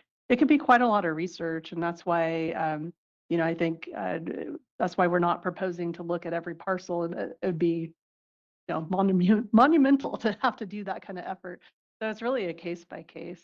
Even in the example you gave, though, it could be very challenging, even for a geotechnical engineer, to say, yeah, you have a potential for a sinkhole here, because not all of that information is mapped. So that's the challenge. I know, though, whenever there's a development project that comes through our process and our other local jurisdictions, that's where you get a detailed geotechnical study. They even do samples sometimes, and, they can usually tell with pretty good accuracy if there's mining artifacts or whatnot. So with new development, it's pretty easy to do. With existing homes, it could be more challenging, but that is something that a professional could help with. I will tell members of the public, if you live in a neighborhood that's named after an old mine, there probably was a mine there. And I speak from personal experience because I now live in Scotia Pines, which was the site of a mine. Although so far I haven't had any issues at my new place. It was my old house. But, I lived in the middle of downtown Grass Valley. I had no idea that, 100 years before there was a big mine up the street, and before there was any development there. So really interesting. Well, I appreciate the work. So I guess the question we're asking is to move forward and let you guys have the next 6 months to complete the project. There's no fiscal staff time, obviously, but it sounds like you guys have budgeted for it. So I'm good with having that be completed. So I would just ask everybody else if they're okay with, yeah. Or Supervisor Six comment. No, I'm sorry. Because that's when I understood first there was going to be mapping of all the places online, and there becomes an issue with that in private property. So you clarified that that's not going to be the case, correct? That'll be a staff thing. It's just not public record. Correct. And what we did map is, as Supervisor Tucker noted, we focused on public lands, because if there was a desire for this to inform county level planning efforts, that really has to focus on public lands, whereas the private lands piece is more of an educational component, like Chair Swarthout is talking about, where we're providing information and then directing residents to places where they can seek technical expertise if they so desire, and if they have the resources to expend. So mapping on public lands, but not private land. Correct. I would just echo what Sue was saying and then kind of repeat what I said before. And this piggybacks on Lisa's comments or some of the concerns. I think originally it was a little more wide open, and there was maybe proposals to, for a private database kind of, and not that that information isn't already publicly available if you did your research, but it's not compiled in that. But I think the outcomes that we're seeing here were a shift, which I'm totally supportive of, into more education and public lands. And then when a development project or a change of ownership, there's already, and this goes to Hardy's point, once it gets to that point where something's proposed, well, then we have certainly have a role as well as the state and federal level. So yeah, this one, like I said, it rubs me a little bit the wrong way in some respects, but I like the direction it's taken away from a proactive, just creating a database of private lands based on, I don't really know what, to education and public land focus. So that's where I'm at. Hardy, are you good with moving forward? Okay. And then we'll capture your request to provide a staff update on Blue Lead Mine. So Tricia, you could do that. Thank you. Great. All right. All right, our next follow-up from last year's workshop is on tribal affairs. And so this one I will invite Supervisor Bullock and Alex Keeble-Toll to provide any additional context on this particular item. Alex can take it away. Tipping it back to me. Okay, so last year at workshop, Supervisor Bullock brought forward a recommendation to develop a private tribal affairs policy and recommendations for the board around this. I think that we all understand that tribal affairs is a very complex issue, and it's really important to take time to do it well. So what staff did accomplish over this last year was do an extensive literature review of existing legal frameworks and requirements for working with tribes that are articulated at the state and federal level. So there is a robust draft document that is comprising all of that information. In addition, identified standard definitions so that as we move forward in developing this policy, we're using standard definitions that are consistent across state and federal regulations associated with tribes so that we're all speaking the same language and using the same frameworks. And in addition, extensive evaluation was done around identified best practices for working with tribes. So looking at how a multitude of state agencies are currently working with tribes and what those best practices are that they've identified. And in addition, counties in California, of which there are not many that have formal tribal affairs policies, but how are they approaching that issue? In addition, staff developed a preliminary list of county staff who engage with tribes and the context of that engagement. The goal being that a number of different departments and staff engage with our tribal communities for a variety of different reasons, many to adhere to legal requirements and others for purposes of increasing engagement of our local tribes. But our tribes often lack substantial staff capacity and resources to be able to respond to all of these requests. So wanting to get a sense of how often is County of Nevada engaging with tribes in what context so that we can better streamline our efforts around this. And then finally, developed a list of additional community stakeholders who engage with tribes. So for instance, many of our nonprofits engage with tribes for projects on a variety of levels, and then developed some of those opportunities and constraints associated with tribal engagement.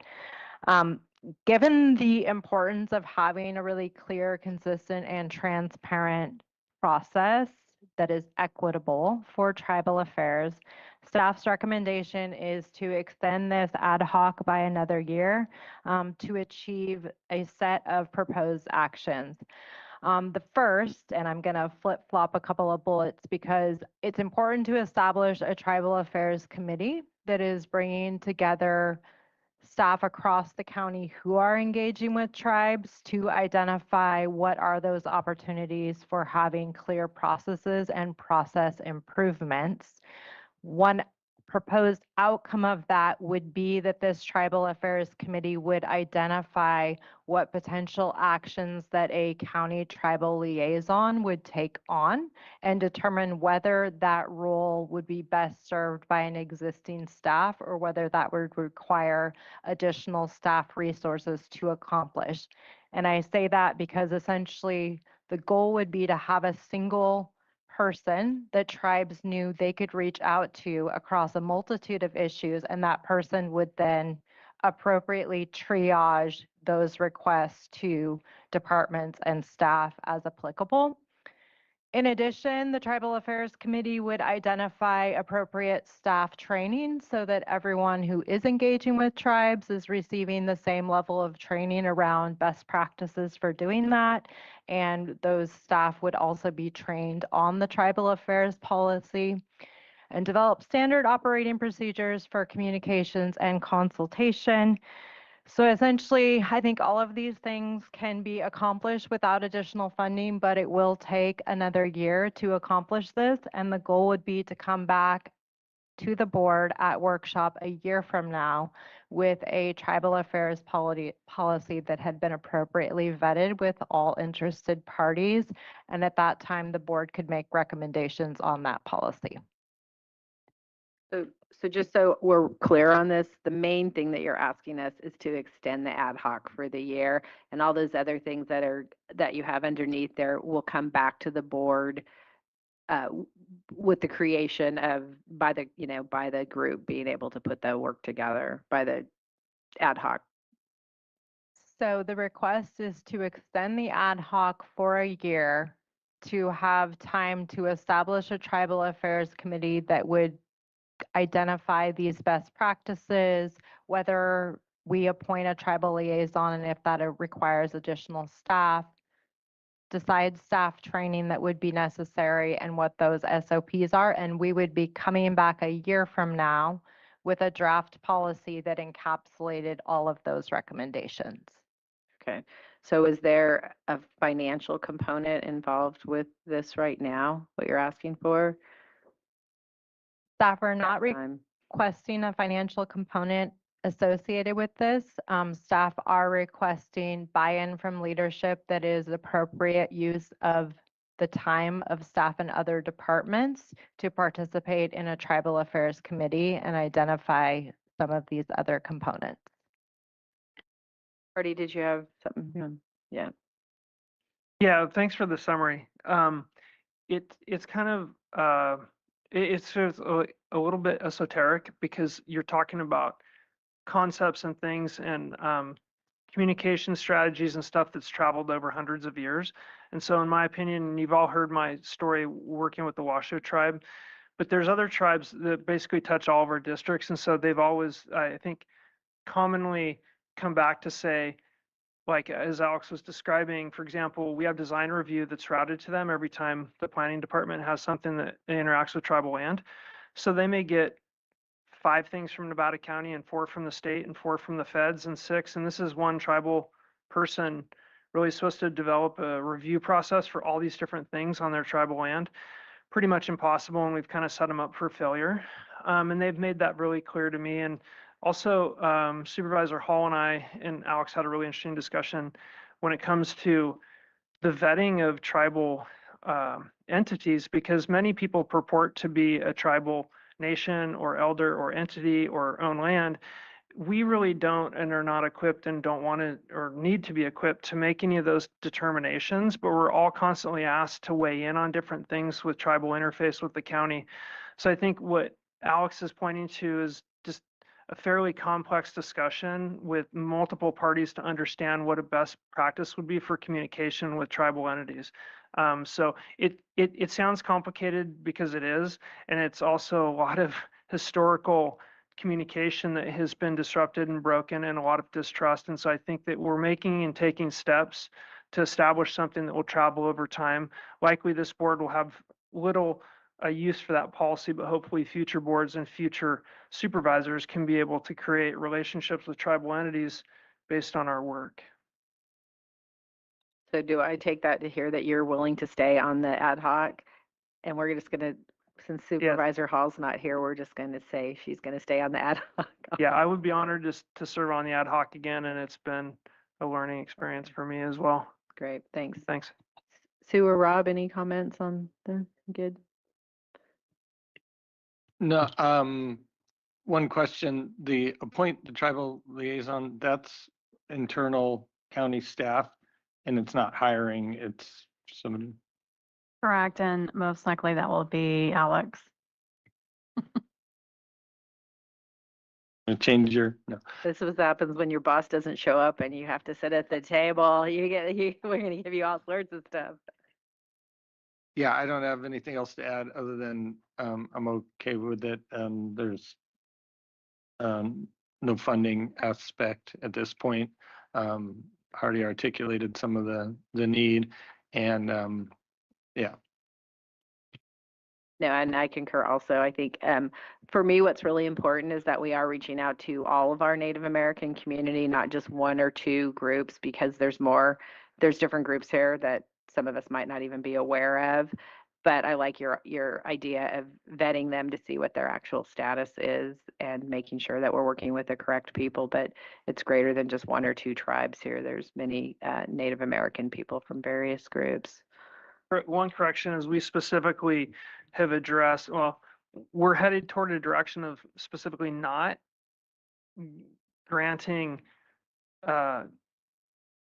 tribal determinations based on county input, because we understand that there's so many different potential tribal and ethnic and religious backgrounds of people in our community that it's not our place, so it's fairly impossible.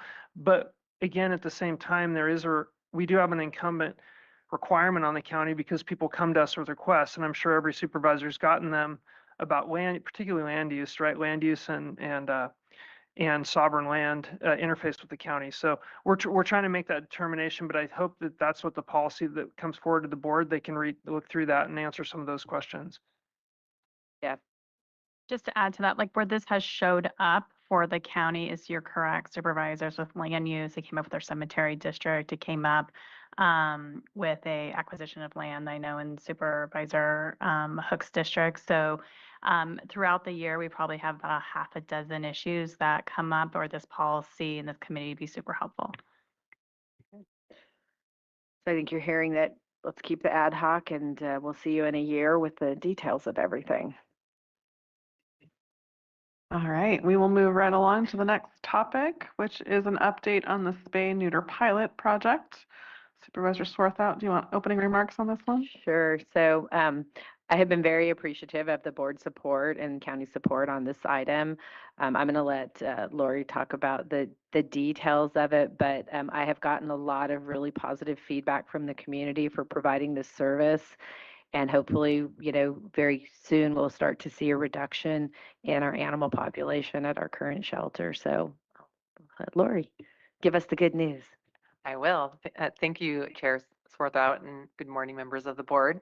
I'm excited to be here this morning to share more about the Community Spay and Neuter Program.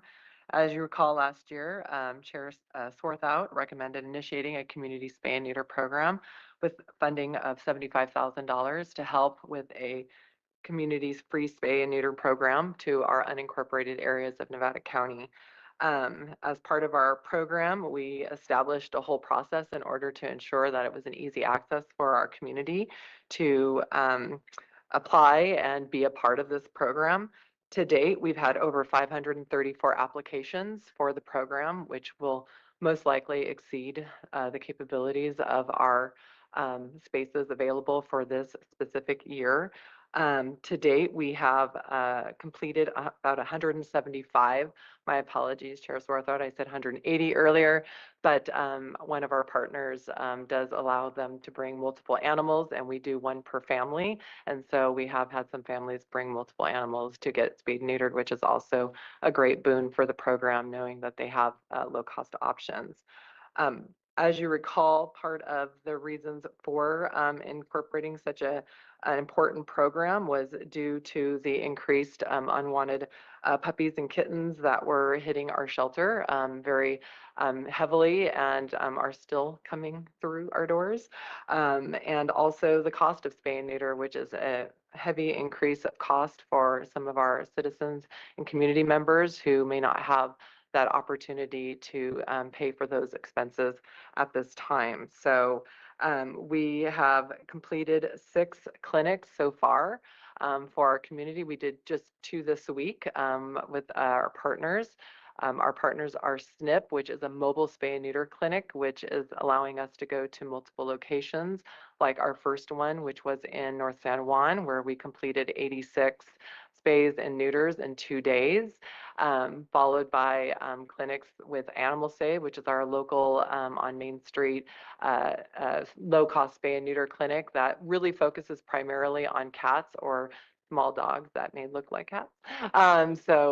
We have used both of those partners primarily for the resources of being mobile and or being low cost so that we can extend our funds as far as possible. Like I said, completed 2 this week, one with SNP, which also included having them there for our animal shelters as well, but also for our community program. And then we have a few upcoming as well with Animal Save and with SNP coming up in the near future. So we are plugging along quite nicely. And for any of those that are in city limits, we are referring them to our local groups like Wayward Journey and or low cost services who can really support them, or Sammy's Friends who have programs that are also providing this incorporated support on spay and neuter. Great, thank you. And I just want to give a shout out. So last week, the Sammy's Friends and our shelter staff from the county did a little adoption event up at the Rood Center. And Matt Kelly, our own Matt Kelly, adopted Bambi, who is the cutest dog ever. But I mean, the shelter, obviously, we're, under-resourced there. We have way more animals than we can, accommodate. I believe last week they took in 15 dogs, and they're doing the best they can with the resources that they have. But I think that this program hopefully will continue to take down the animal population in the community. So I'm hopeful that we can move forward, obviously fully appreciating that we have to figure out how we're going to fund it. So if there's the desire of the board to move forward with this during the budget subcommittee process, we can figure out like we did last year. I think originally I'd asked for 100,000 and it got put down to 75. And, even if it's less money, just doing something in the community on this really important issue goes a long way into letting the community know that we care about the animal population here. So questions, comments from board? Sue? No, this was amazing. What North San Juan was just an example. We probably could have did double that. That's what was the important thing to look at. It was, but huge effort in that area for a community that really is a little bit underserved, right? And folks that can't afford $500 to $900 doesn't mean you can't love your pet, right? I think that's the challenge we're all met with is the cost. I just met a lady yesterday. She got a little dog. And it's so cute. She went in, she was shocked that it was $500 to have her dog fixed and asked, is there a cheaper place to go do that? So I think there's a need without a doubt. I mean, I think we still can love our little pets and take care of them. But this is, if we're ever going to get this under control, I think that's the challenge. People don't get them fixed because they can't afford it. And again, how many puppies? I think there was a lot, 17 or something last. We've had over 500 kittens and puppies and Just this year. And Yeah. more coming. Yeah, and I would like to just shout out to the people that are working out there too, for what we're working with. You guys are doing a tremendous job. We've come a long way in the last year. And 2027 can't come fast enough, actually, when we look at the new animal shelter. It's something that the county is responsible for providing that service. And hopefully someday we can have on a full-time vet that just does snip and clip full-time, because I think that is where we're going to really start to make a huge difference. And actually in our current shelter right now, and is it okay if I mention it? So there is a little bit of space. They've done a lot of cleaning out there, and there's a very small space that if they can figure it out, we can set up a small little clinic in there, because we now have a vet of record and we have a vet tech. So some of the things that we have to take the animals to the vets for would be a lot more cost effective for us to be able to do it. So Lori has done a fantastic job of procuring some of the things that we need for that. And I think Sammy's Friends, our partner out there, is willing to help cover the cost of that. So that's going to make a huge difference just for vaccines and, small little procedures that they have to do that, you take to a vet. And I mean, I know from a person who has animals that are extremely needy, how much money you can spend at the vet.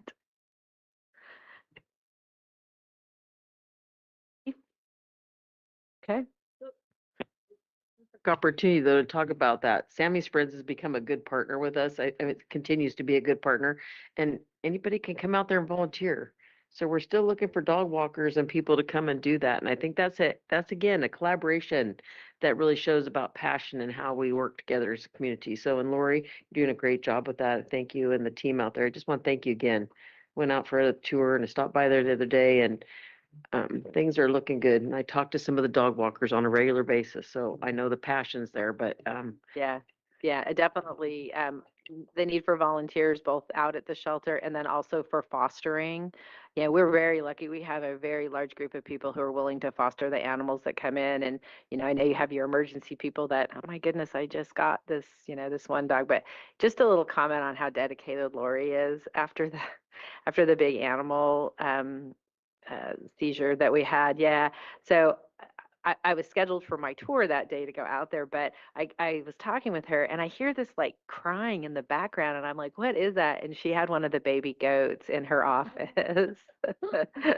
So when I went out there, it was very cute. So yeah. Anyway, Just really quickly, because we do want to give a plug for the adoption efforts at the government center. So it's going to be held on the fourth Friday of each month. The next one's going to be on February 27th. It is open to the public.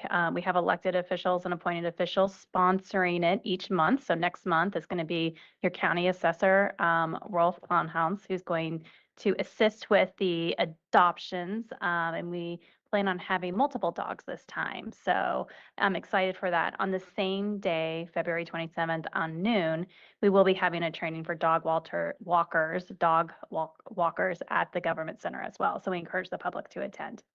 great, thank you.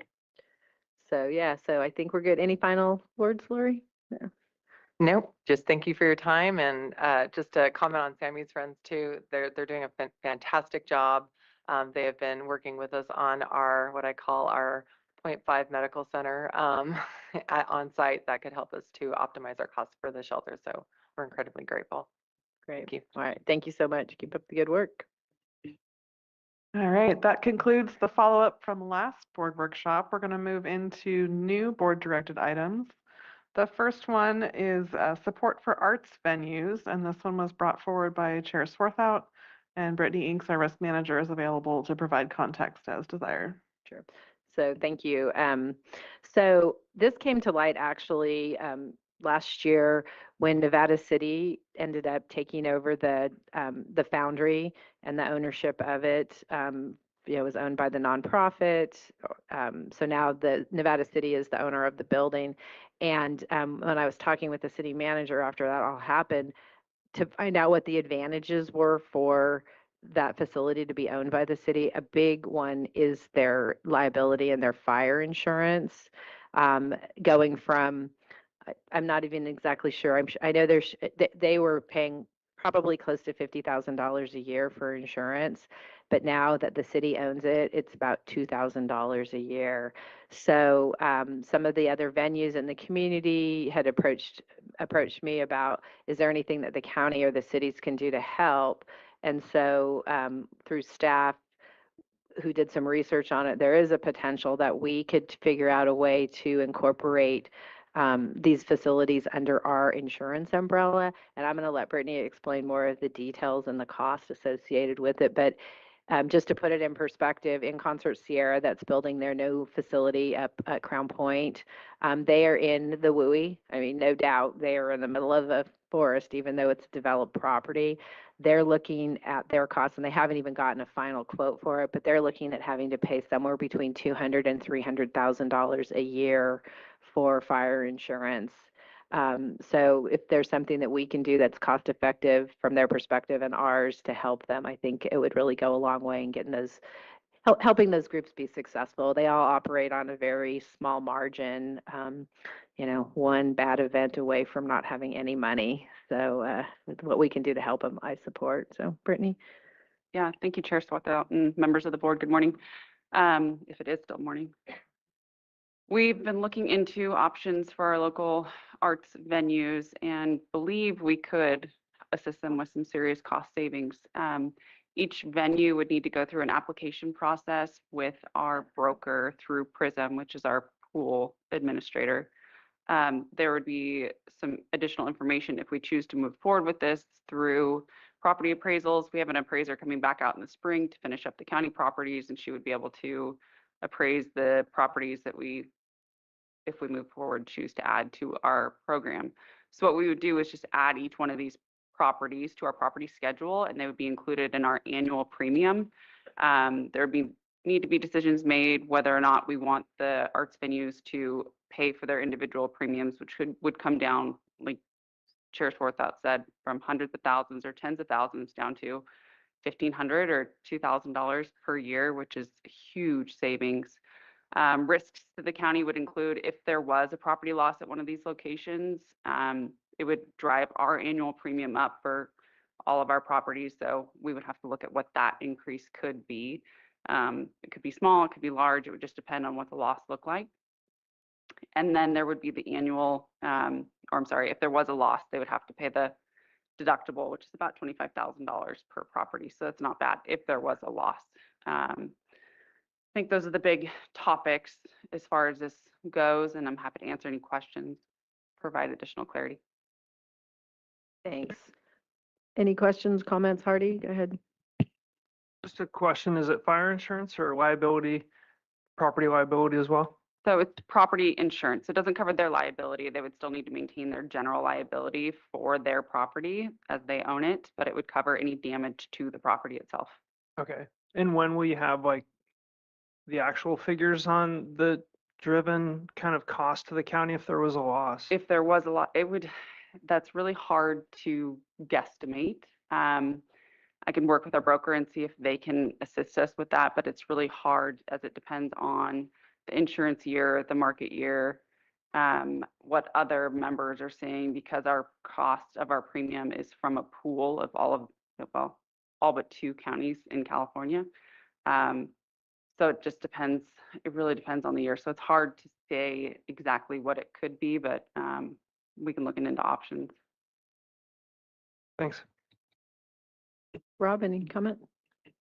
Yeah, I think the thing that stands out to me, and I'm maybe ignorant of the facts, it seems like most, if not all, these are within the city's limits, except maybe North Star House, or maybe I'm mistaken, but either way, the ones that are, I would think the city would have an equal, if not more motivation to do this. Is there, and Lisa, you know more about the interplay with the city, but I guess that would be my first, has that been explored, and why has it got to us at this point? Particularly when I think of like the tax revenues, obviously they're getting it. There's obviously indirect benefits to this. And so. Yeah. Yes, I actually have talked with the city of Grass Valley, and they are open to it as well. So of the facilities that we're looking for, 3 of them are in the city limits. One is in Nevada City, the Nevada Theater is in Nevada City, and then the North Star House it's in my district, but it's in the county. It's in unincorporated. So there is a potential there. I think for simplicity's sake, we brought it here first to see if we could figure out a way to have them all under the same umbrella. And just to be really clear, the discussion with the venues has been they will be responsible for paying whatever the premium is. The county, they're not asking the county to kick in money for that. So in my opinion, the real risk here is the insurance premiums going up based on some sort of a loss. And have we had a lot of property loss go through our risk pool in recent years that we could actually look and say, oh, there was $100,000 loss here, and then our insurance went up this amount that year? The county, we've only really seen loss from the 2023 winter storm. All that heavy snow affected 5 different county locations. Not huge costs, but we're just now finishing up those claims from 3 years ago. So we haven't seen an increase to our premiums from that yet. I can look back historically and see if there were any others, but that's what comes to mind within probably the past 5 to 10 years. Thanks. Important to, maybe Brittany could explain this a little bit, but we are part of a bigger risk pool with other counties and districts. And so that's why, because the pool is so large, that's why we're able to bring down the rates. And then we'll make sure that we capture your point, Supervisor Tucker, in terms of working with the cities and making a formal request as we move forward evaluating these properties. Sue? Just clarify too, the pool, does it, so like and someone else in our pool has a loss, that kind of goes towards that too, correct? So it's a bigger picture than just our county. Correct. Yes, we, when the fires happened last year in Southern California, everybody in our pool was really concerned. Oh no, are they part of our pool? And LA County is one of 2 counties in California that's not part of our property pool.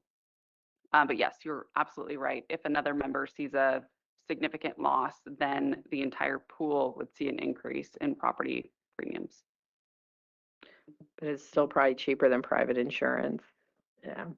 Yes, still significantly Yeah. less expensive. In concept, this would come back as a Yes. policy resolution. Yeah. So we can kind of debate some of the more nuanced pieces, because one of the piece comes to mind is that if there was an individual loss, obviously the $25,000 deductible, plus there could be something written in there to assess the owner about helping us cover that loss. I mean, how the changes in our premium, right? So you could. Or their premium offset. So That's what I meant, there's yeah. a couple of decision points. The first, that this is exploratory. So what we would need from the board right now is for us to work with our insurance broker to come out, evaluate the properties to see if they even qualify. And then if they qualify, what the cost would be. Then we could bring back a item to the full board, which would demonstrate what the cost, maybe the projected cost if there was a loss. What's the commitment of the cities to take on the properties within the cities, and then provide the board options of how to move forward. Thanks. Just looking direction. Is this something that we would be willing to direct staff to provide more information? Obviously, it would come back for a full vote of the board, and also through the budget process, figuring out, if it's something that we can afford to do and help people. But I just, we've gotten a lot of requests from arts organizations, the last few years for help or for dollars. And this to me was a way to help the organizations without having a huge dollar commitment from the county, based on them being able to pay the premiums. When we met with the arts organizations, the deep appreciation for the county to explore this, because the costs are, they're large considering their annual budget and the revenues that they're bringing in.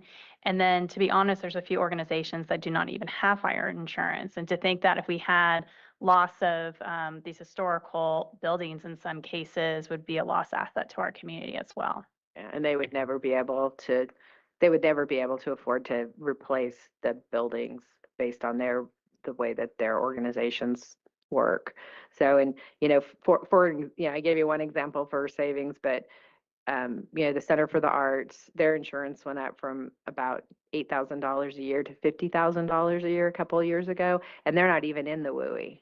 So it didn't matter. They just have a 95945 zip code, and so they just got slapped with this huge thing. So this could really benefit them. In Concert Sierra, the Nevada Theater, St. Joseph's Cultural Center, which is downtown, is in Grass Valley, which it has a lot of deferred maintenance there, and a lot of things that could definitely be detrimental to them if there was a fire. The North Star House, and they're all the arts organizations. They do the best that they can with the resources that they have, but their facility costs are just sometimes really outrageous. So sounds like we have direction to continue on this one, bringing it back to the board for a decision point. And we will continue to work with the venues too and get more information from them on what their needs are. So. All right, thank you. Next up is the overnight parking. This one is the request of Supervisor Tucker, and Tricia Tillotson is available to support.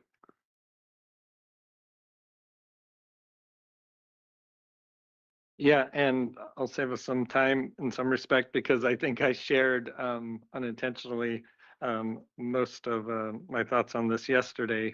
sort of out of context with the camping ordinance. But yeah, just to highlight what I mentioned yesterday, I think this came about. I was shocked at the event. I've seen some instances down in my district, I'm sure it happens other places, where we had vehicles parked on a major, I would say, public county road within feet of the actual roadway that would be there for weeks on end. And I guess the shock was that there really is no mechanism to address that situation other than voluntary cooperation, which is great, but in the case I keep using, it was 28 days. And oftentimes these are places that are in the middle of, or what business district we have, let's say in the rural areas, some commercial areas, there's school adjacent, there's library adjacent, which is probably one of the reasons it's attractive from that standpoint. So I think it's laid out in the staff report. One thing I would mention is it talks about the 72-hour rule, and maybe Sam and the Sheriff's Department can chime in if there's any questions on it. That really has no teeth from what I've seen, in that on the ground practically, somebody can move their RV, I don't know, 3 feet, 5 feet, 10 feet, and it kind of resets the 72-hour clock. Maybe not technically, but in reality, as far as it just creates complications for enforcement. And because in this instant, when I say they were there for 20 something days, they were moving, I think intentionally so.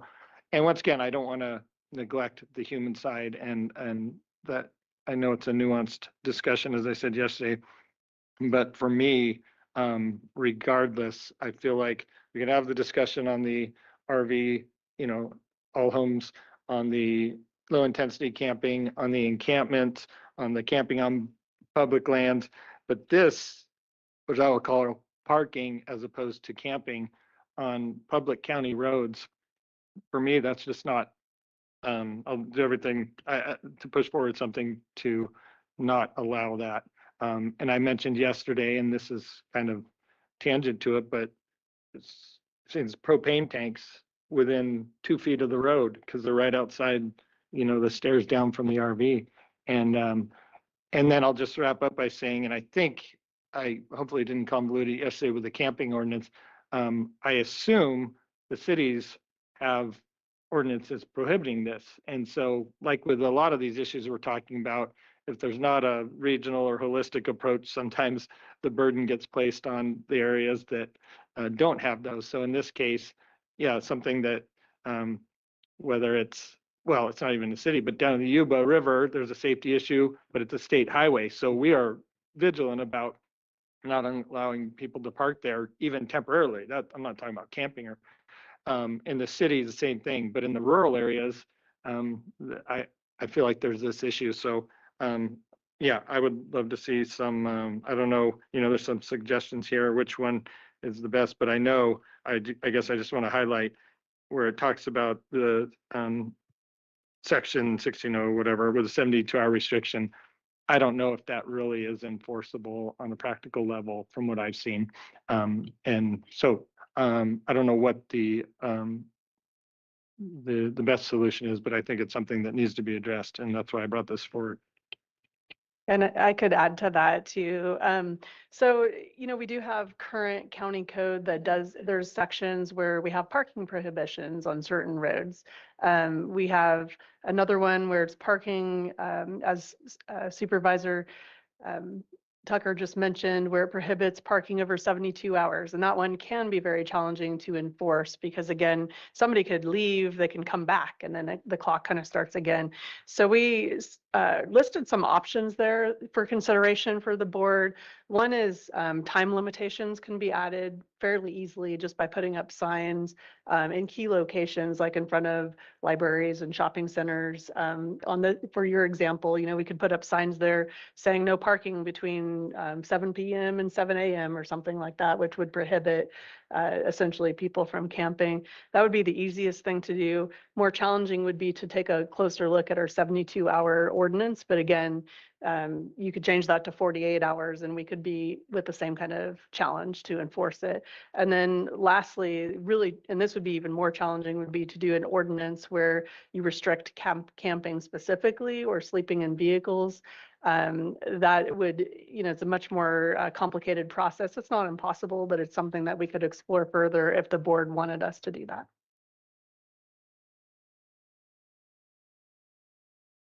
Comments from other, oh, go ahead, Rob. Just clarify one thing. So I'm distinguishing between obviously private land, which we kind of talked about yesterday, and then some people would consider public land, public property like a strip mall or shopping center, CVS or something. I'm not even specifically talking about that, although I think there's a need. But I think a lot of people think when I say I'm talking about specific issues, county owned public road, like within the right of way, not actually between the lines, but just off.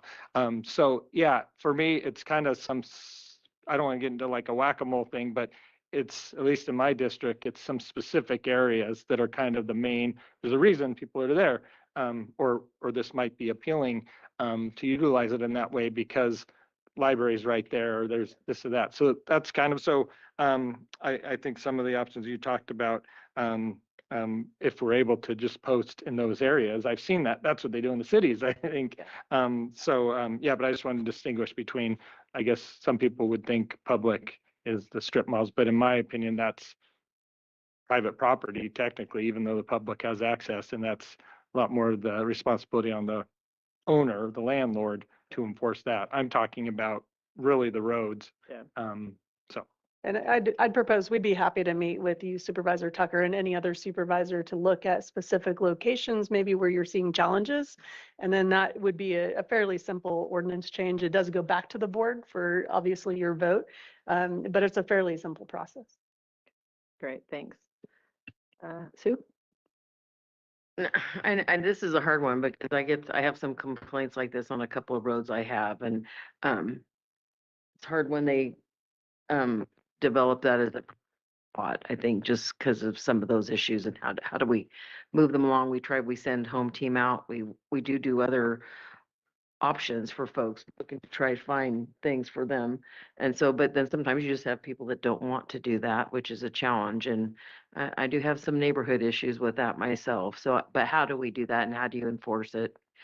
I mean, you can write tickets for sure. Mostly they can't afford those anyway.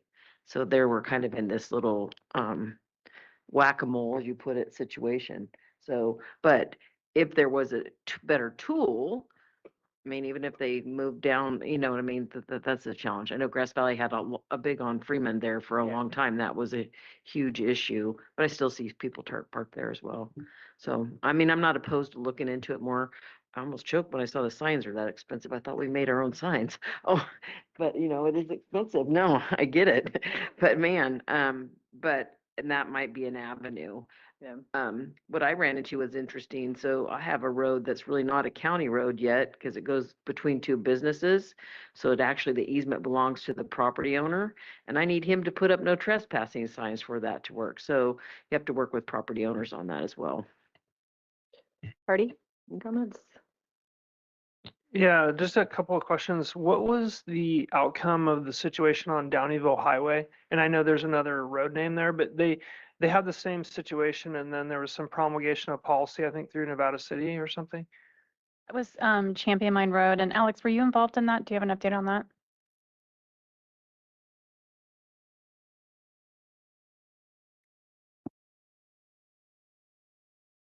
Tucker learned yesterday the trick of the mic.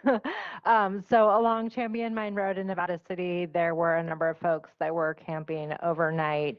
The Greater Champion Neighborhood Association, which is the Firewise community in that area, periodically patrolled the area and then brought forward numerous complaints related to fire risk in the canyon. And City of Nevada City subsequently posted a series of no parking signs. I will say that Firewise community has had to be incredibly active in patrolling the area, but essentially they were given, I don't want to say authority, but they were given buy-in that when they saw folks park there, they could call local law enforcement and get someone out there to address the concern. I mean, anecdotally, we have not received any complaints on that issue like we did previously. Yeah, okay. So county council is also reminding us that we passed a ordinance as well for that stretch of road in coordination with the city. An ordinance in conjunction no with the city. The no parking ordinance. Yeah, we added Old Downeyville and Newtown Road. That section for the county part of the road, that was added to the ordinance, I think maybe a year ago. And, you know, we posted no parking signs. It's like a no overnight parking area. Added to their ordinance? Added to our ordinance. Oh, Those are, it's like to the, Yep. Nevada City did their section, we did the We did county ours. section. And so that would be essentially what you did, or what you accomplished there for that particular example is number 3 here, an ordinance. No, I would say it's number 1. So It's anytime, number 1. so our ordinance, if you put in a no parking zone, the process is you bring it to the board and you update the ordinance. So included in your packet is a copy of several sections of our ordinance. So for example, there's one section here that has 44 roads listed. And so it's simply adding a road in the specific location. And that's all per the California Street and Highway Code and in alignment with the vehicle code, California Vehicle Code. So it's a very formal process, but it allows notification of the public so that, you know, you can't just run out and put a no parking sign up. Specific sign. Okay, so that would be option number 1. Okay, thank you. In my neighborhood, we have a stretch from Highway 80 along 40, Soda Springs Road, Serene Lakes Road through that, what is a county road that goes through Lake Van Orden Meadows, and then the whole scenic kind of Donner, Old 40 down to the lake. And so I've had a lot of people saying, hey, I don't want people camped here anymore because we go climbing, there's no parking because all the vans are basically kind of pseudo living there. I think that's a totally different situation. And for me, it would be on a much more specific place by place basis. But I think what you're requesting is you have these problem areas, you want some effective tool to quickly handle them. So, I mean, from that respect, I'm 100% supportive. Like, we just need to do enforcement activity or signs, or number 1 is you put it and get started. And then if it doesn't work, then I guess we would have to go back to the drawing board. But I think being timely in that process is what's key, because 28 days, if somebody was parked next to my house for 28 days, after about 6 hours, I would be really ready to have them move along. And then, you know, that's a long time, I guess, is my point. So. Go ahead, Rob. Yeah, and just in reference to the 3 options outlined, 3 is something that obviously is a much more extensive approach and countywide. Not that I'm opposed to it, but I think in this instance, option 1 would, at least me personally, and it's not all about my district, but would address the specific issues that have come up. And number 2 would as well, but I feel like number 2 is already in place. So perhaps there could be some refining with that, the 72-hour rule, because that's in place, but it's not working, I can tell you, or that's what it feels like. But it seems like number 1 would address the immediate concerns from my standpoint. A good place to start maybe with the problem. Yeah, we could talk offline about this a little bit, Trish, but like looking at Old Highway 49 too, I mean, that the people wanted it blocked off just because it gets out of control too quickly, right? I think that's the other thing. And I would just say there's a lot of folks that park, sleep, leave the next day. That's another thing too. It's not like it's the ones that make it a permanent place that makes it tough. Yeah, so I'd say my experience, what ends up happening, at least in my district, is that one parks there and nothing happens to them. So then another one, and then another one. And before you know, you have 10 RVs or vans or whatever parked along a roadway because they think it's okay. It's very similar to the homeless situation. You know, you see one small camp, and then nothing happens to them. And then the next thing, you drive out 2 weeks later and there's 10 camps out there. So it's a similar situation. So if there's something that we can do with the posting to start to help, I'm supportive of that. And then I would say, you know, as a program to start, or place to start. And then if it's not meeting the needs for Supervisor Tucker's district, then we maybe look at at the 72-hour. And I guess I would ask law enforcement to chime in too, because obviously these are ordinances that you're going to have to, I know I've called them numerous times when I've had it in unincorporated in my district, and you know, they have the responsibility of sending their officers out there to say, tell them to move along. The part for me, and I think I experienced with Rob, I got one out of my district, but they went down to District 2. And so it's like a whack-a-mole, you know, people leave one place and they go to the next. So maybe you can enlighten us a little bit, Sam. I don't know if enlightens the correct word, but Sam Brown, Sheriff's Office. I've talked to several of you. I think that the situations are all different in every area. So it's hard to just say, hey, one size fits all. Champion Road, I agree. I think we have less calls, less problems that have occurred after the signage. But the difference there is people were going there camping for several days at a time. And by not having the overnight parking, these aren't people that are necessarily homeless and didn't have somewhere to go. They were maybe stopping there and enjoying, you know, Deer Creek and various things. And so that's like a stop in their journey in that van life like type of style. And so that gets solved sort of by having that overnight, whereas you know, you go down into District 2 and those people, I think, just hit hard times, had nowhere to go. And that's a safe location. Like you mentioned, the library, there's a restroom, there's stores there, there's different things. And so if they do have funds, that becomes your de facto house. And so we had a lot of challenges. We worked with HHSA and code compliance. And I know you had mentioned the propane tank, but I think when code went down there, because that would have been a violation, then the propane tank wasn't there. And so we start chasing this circle of things. In the most recent one, though, like where they were on the private property, you know, it was the same vehicle and everything. The delay was only a few days, but the delay was that they actually weren't there the times that we went. So they were somewhere else. And when we did finally get a hold of them, we advised them of the trespassing because the homeowner or the property owner was cooperative. Then they did move along and they had challenges with their vehicle running just like before, of course. I don't know if citation is going to fix that problem in that stretch, right? We go out and give a ticket. Is that going to be enough to get them to move along? Because it's not going to allow us to just tow a car and do things like that. But it might be enough where the fine tells somebody that it's not okay to park here, but they will just go somewhere else. And it does kind of travel into that homeless, you know, thing. And we're not trying to make people even more homeless, right? And take a car away.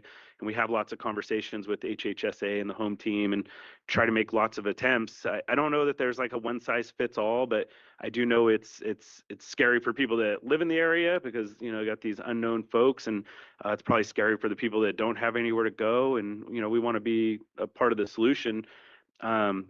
You know, maybe there's a potential of putting, you know, I don't know the legal ramifications, but with that 72-hour, as opposed to saying that the car just never can move, but maybe there's like a mile stretch that they can't remain in or something like that, that makes it a little bit more broad to move things along and whatnot. But, you know, I look at the Edwards crossing in Purdon and, you know, with the fines that exist there, people still park there. We still issue citations, different type of clientele, I think, of what we're talking about, but they're willing to pay that fine potentially and park in no parking versus if you were going to go to Raging Waters in Sacramento or wherever it is and you pay, you know, the same fee, but you get to be out in beautiful, you know, South Lake or the South Yuba.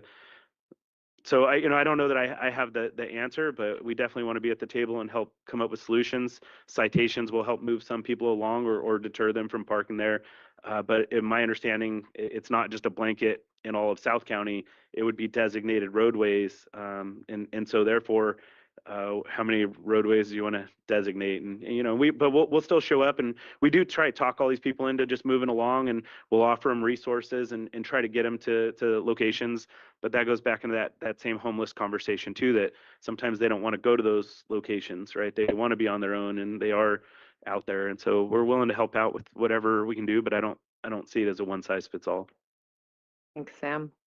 So I'm hearing there's support to move forward with item number 1. I think my request would be that community development include law enforcement in the conversation because they're the ones who are going to ultimately have to enforce it, and we don't want to create something that's not enforceable. Right. Yeah, just in terms of process. So I'm hearing consensus from the board, and that's number 1. For the public's benefit, that will be to require an updating of our parking ordinance and listing the specific roads and parking areas in which will be the time applies. So we'll have CDAs, the lead, meet with each district supervisor, recognize the specific roads, and then we'll bring that back to the board, obviously in coordination with the Sheriff's Department and County Council. I do want to point out the sheriff has been a wonderful partner in these unique situations, working with our Health and Human Services team. So I'm very proud in terms of our approach, but there have been situations, specifically in District 2, where it's taken a long time. We haven't been successful. These cases are very complicated, and having this tool available would greatly assist staff.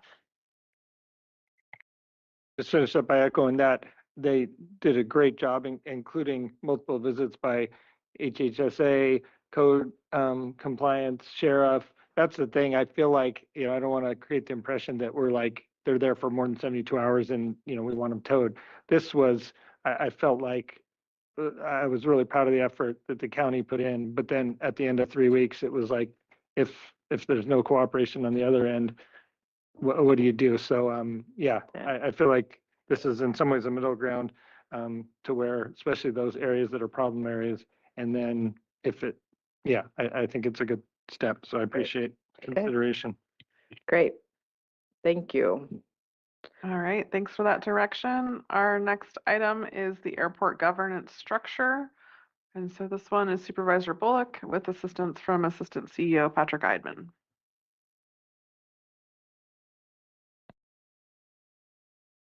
Who wants to start? It wasn't, okay. No, the airport I think is, let me first state, I love the airport. I learned to fly there 30 years ago. I fly there routinely today. It's a well-run facility from all perspectives. Safety, security, and efficiency is the kind of accepted judgment of that airport success.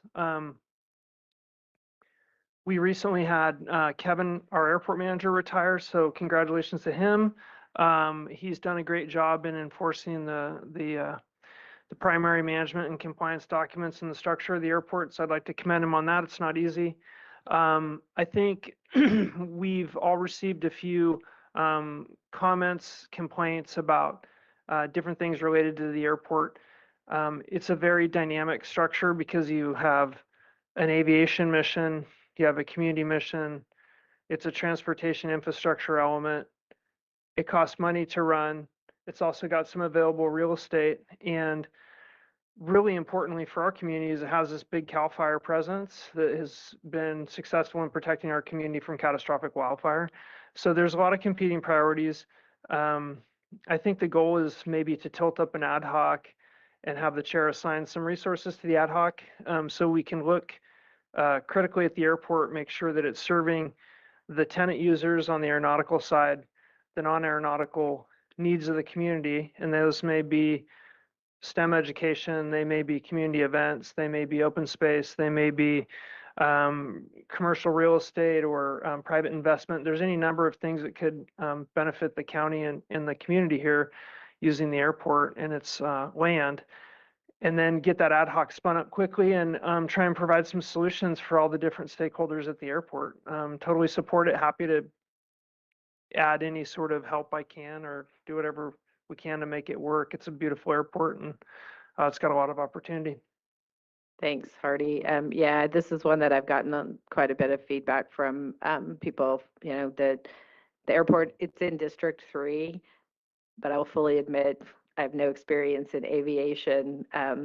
Usually what I get when I go talk to the airport people is, who are those idiots that approved that Loma Rica Ranch project by the airport? And then I have to say, that was me. Thank you very much, when I was on the city council. But I've gotten some good education over the last couple of years about the users and the processes up there. So my hope with providing staff direction would be to ask Supervisor Bullock and Supervisor Tucker if they'd be willing to sit on the ad hoc for the airport. I think now is we have the opportunity with Kevin's retirement to see if there, what kind of changes we want to make. There's a couple positions open on the airport commission right now. So I think the time is really ripe to investigate this. So, with their willingness and the support of the rest of the board, that's kind of the direction I would like to see us move into. Rob, are you good with being on the? Yeah, I'm very supportive of that. I've seen the need. I feel like we'll lean on Supervisor Bullock's expertise, and I'm happy to be his co-pilot. And I would just echo the, what Hardy said about the competing activities. Most people probably can care less about the airport other than the few isolated instances you talked about. At the same time, particularly the air attack base for a rural community, small like ours, it's kind of a huge deal in many ways for our county. So that's a factor. And then the amount of county-owned land around it. You mentioned the development. So even though I recognize that unless you're personally invested in that, in aviation or some of those related things, it's not a big deal, but it kind of is. And we have an opportunity, as you stated, to kind of figure out where we're at. And so, yeah, I'll look forward to moving forward, and I support it. Okay, thanks. Sue, any comments or? Same thing, my expertise is not by any means the airport, but I do see the value. I mean, I think sometimes I would keep wondering if things take so long, why haven't we moved on lot 6? I always feel like, how do we make things move and happen up there? Because I think that's what needs to happen. I don't know that I'm in for a whole idea of hiring an independent consultant, but I guess that would come from the ad hoc committee.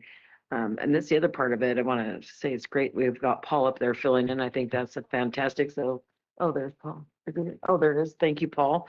I think that's another thing that's great about how we can shift people into different positions. And I would just say there's different things that the county does better in some ways at managing things. No offense, I'm going to go right back to this is going to be mean, but we used to run the dump and it was more efficient at the time. So I think there's some things to look at this seriously that ad hoc really could make a difference and really look at where could we really, how can we move ahead and make it even more,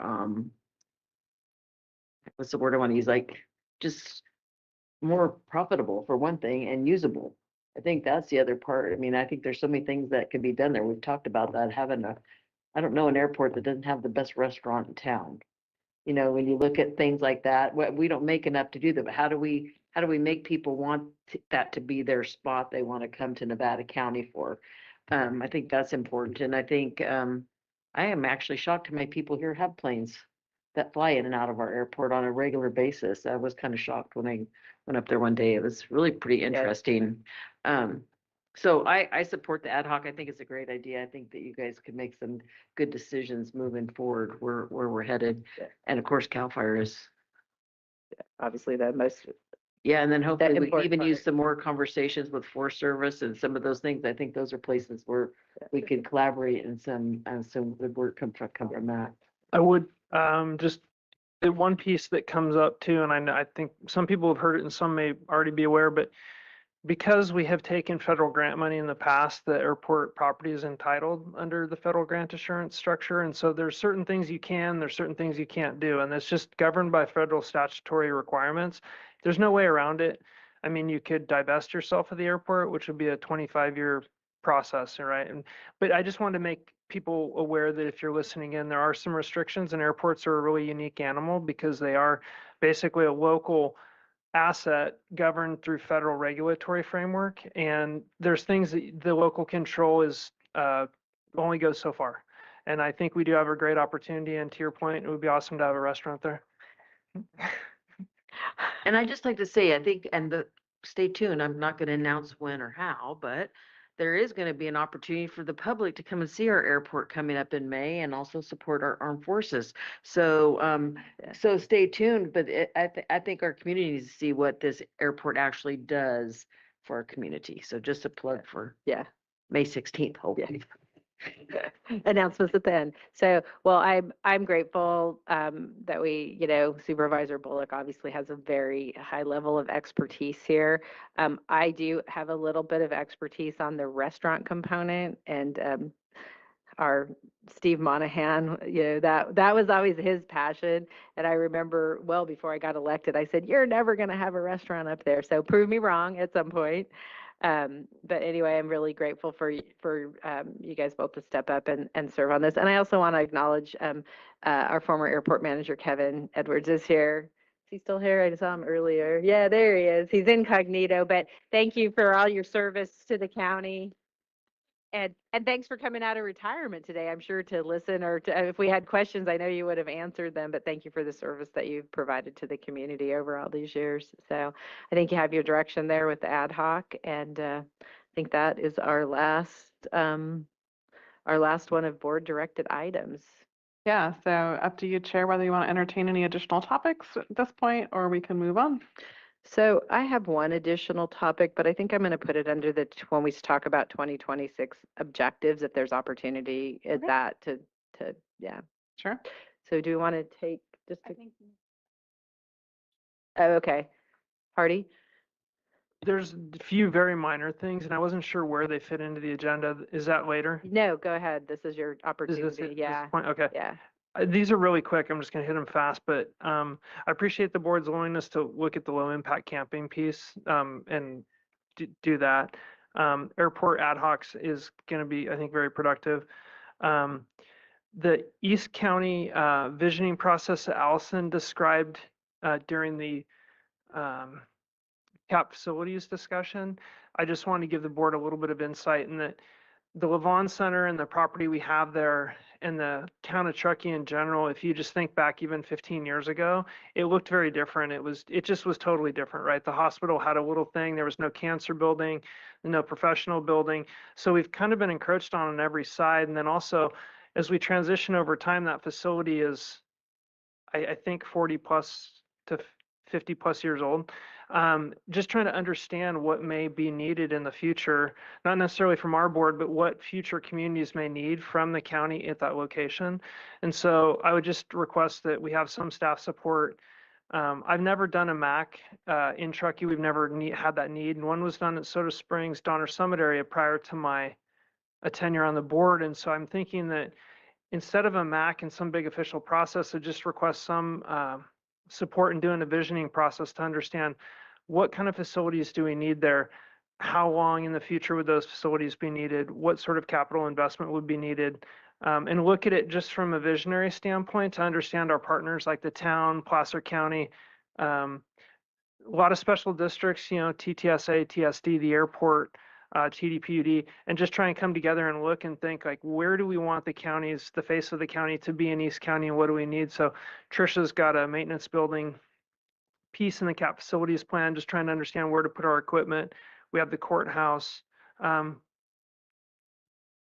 Yeah, so I was going to bring that up. That's a whole set aside.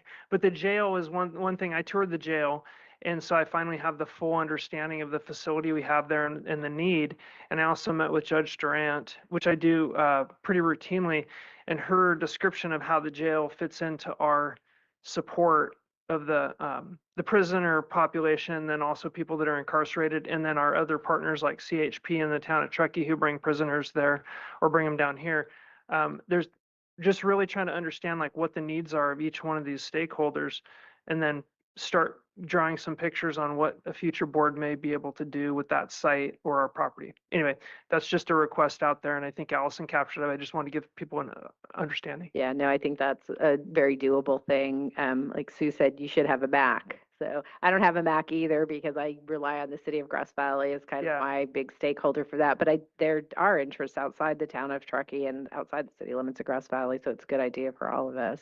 Yeah, and then the one final piece is the Tahoe Housing Hub is a new organization that's come online in my area to try and meet the needs of housing. If you go on their website, they have a really clear definition of what they do, but essentially what they're trying to do is they're trying to find naturally occurring affordable housing, so blighted properties, and they're trying to fix them up and make workforce housing out of them. The reason I'm interested in it from a county perspective is that some of the property could be funded by things that we already need space for, like supportive and transitional housing. Hope Ridge was not successful in Eastern County, but there will be other opportunities, and I know Ryan has outlined that there's very little opportunities coming forward, but we hope that in the future that changes. But there's organizations out there, and I think if the county could be one partner in a housing project, will be more successful than ourselves going out and saying, we're going to build housing and develop housing. And so I just want to make the board aware that opportunities may come forward where we could buy 1 unit or 1 door or 2 doors or 2 units inside a larger development where we could support populations that we're already working on, right? We already have to serve that population or help that population find a supportive or transitional bed. On the workforce housing side, I'm not sure it's a good fit for the county, but we have Pacific Crest Commons with units coming online there. So just want to make you aware that if you hear Tahoe Housing Hub come forward in the future, I can provide you more information as the board goes on through the year. I think that's a really good set of information to go to work with our housing ad hoc on, and maybe have them come in and make a presentation with your support, and maybe start with it there and see how we can help participate in that. I like the idea. I mean, I like the idea of like 1 door at a time, because that's really how it works here. We're not building huge developments anywhere. It's really kind of piecing it all together 1 door at a time. So is that okay? Does that work for you to have that? Yeah, that's great. Okay. I like that opportunity. Great. That's all I have, Chair. Thank you. Okay. Thanks, Rob. Any additional items? I almost hesitate because it pales in comparison to all the important issues we've been talking about. I do want to plant the seed formally, something I think I've had discussions with some about, and that is South County area of Nevada County. I have a lot of people approach me about the idea of, for lack of a better term, forming an identity down there, specifically in regard to, I live in Grass Valley, but to someone outside the area, they would think I live up here and I live 20 minutes down. And my next door neighbor across the street, across Combi, their address is Auburn, but they live the same place I do. And so particularly, I think from the economic development standpoint, perhaps, we have business down there. We have the new restaurant that's going to be opening next couple months. And somebody from Auburn that looks at their restaurant is going to see a Grass Valley address, think it's all the way up in Grass Valley or close to Nevada City. So there's an economic development aspect. There's also community identity. I look at any other district, even small little areas like a Cedar Ridge, Chicago Park. These have a post office, they have an address, they have an identity. So once again, this isn't world-changing issues, but I think for a minimal amount of expense, and that I think a lot of it is going to be the grassroots, I would love to just explore that idea, what that would look like. And I've heard the term census designated place, and maybe a process through the post office. But just I would love to, and I'm happy to take on a lot of the work and my constituents, just to see what that would look like, to have a Combi, California, or Higgins Corner, California, or Wolf, California, whatever it is, that area really within, for the most part, this Higgins greater, Higgins Plan greater area, and the South County Municipal Advisory Committee, that kind of area, Lake of the Pines, Combi Road, 49 there, where a majority of the businesses are in my district and a lot of the residents, just what that would look like. Because right now, feels like we're not Grass Valley, we're not Auburn, and it's an issue that's come up. Once again, not a huge issue, but I'd love to explore that. Yeah, no, I think that's been on the radar screen of people who've just been stalwart supporters of South County for years. I remember there used to be a pretty active little chamber down there, and I think some of the people that had started that have moved on, but I think that's something that we can incorporate into our economic development work to figure out how. I think it's great. I mean, Cedar Ridge is in my district, and some of those people have Grass Valley addresses, but they live in Cedar Ridge, and that's their fire department, that's their gas station, that's their grocery, their little grocery. So I completely understand the identity thing, and it's hard, for 3 of us, we have incorporated towns or cities in our district, which creates your identity, but both the, Sue's district and your district has a little bit more challenges with doing that. So I 100% support that. So I'm looking at Kimberly and she's shaking her head yes. So that's something I think we can work on. Yeah, and I would suggest that we would pause and look at how we would staff this working with your office before we translate it to maybe economic development. And we could staff it similar to what we did with Supervisor Hall's initiative to get more information of what that would look like to become census designated or what the framework would be. Yeah. And just to clarify, I know you know this, I'm not suggesting incorporating because that's a whole different ballgame. This is just, you know, much like Cedar Ridge, Chicago Park, all those areas, even Penn Valley. And To bring you your book, when you see how many post offices we had in our history. Yeah, it's crazy. They were everywhere. Yeah. It's very interesting how it all condensed back. It's just like when Rough and Ready, we were all Rough and Ready and then we became Penn Valley. So yeah, it's a lot. Yeah. And I know San Juan people say that all the time because they're all Nevada City up there. Anything on the other side of, yeah, it's just it's just very interesting how they draw the lines. yeah, and I know, and I know this will, you know, as we go down the process, there is an economic development aspect. It's not just a feel good thing, but I also, on the downside, and this is what I guess where the rubber hits the road, I want to find out, and I don't have the answers. You know, I know even with zip codes and insurance, there's an issue up here with insurance providers only coming so far. So I of course would never want to impact that. So there's a lot of, I just don't have the answers as people come to me with the process. So it's more about what is the process. That would be a great start. So Yeah. appreciate it. And the suggestion from Allison about having our staff work on that first to kind of see where we want to go. I teens here, and so take that message back to the We're happy to assign one analyst of the board staff. analysts to the Yeah, project. yeah. So great, thanks. Sue, anything else that you want to add? No, I don't have anything burning. We've got so many little things going on in my district, you know, I love to see. That's the other thing about when you are unincorporated, like Little Pin Valley is, right? How we continue to build and make that a quantified place where you go. And I think working with the chamber and those kinds of things, I think is important, especially when you have a big gated community that is, you know, 5,000 people plus, and then you have your little community center. So there's a lot of those little things. Then North San Juan, I think, you know, once we get some water up there, we might see some economic development that actually starts to move ahead. So there's a lot of exciting things going on. I think it just is a matter of timing and money. So I don't have any real super asks.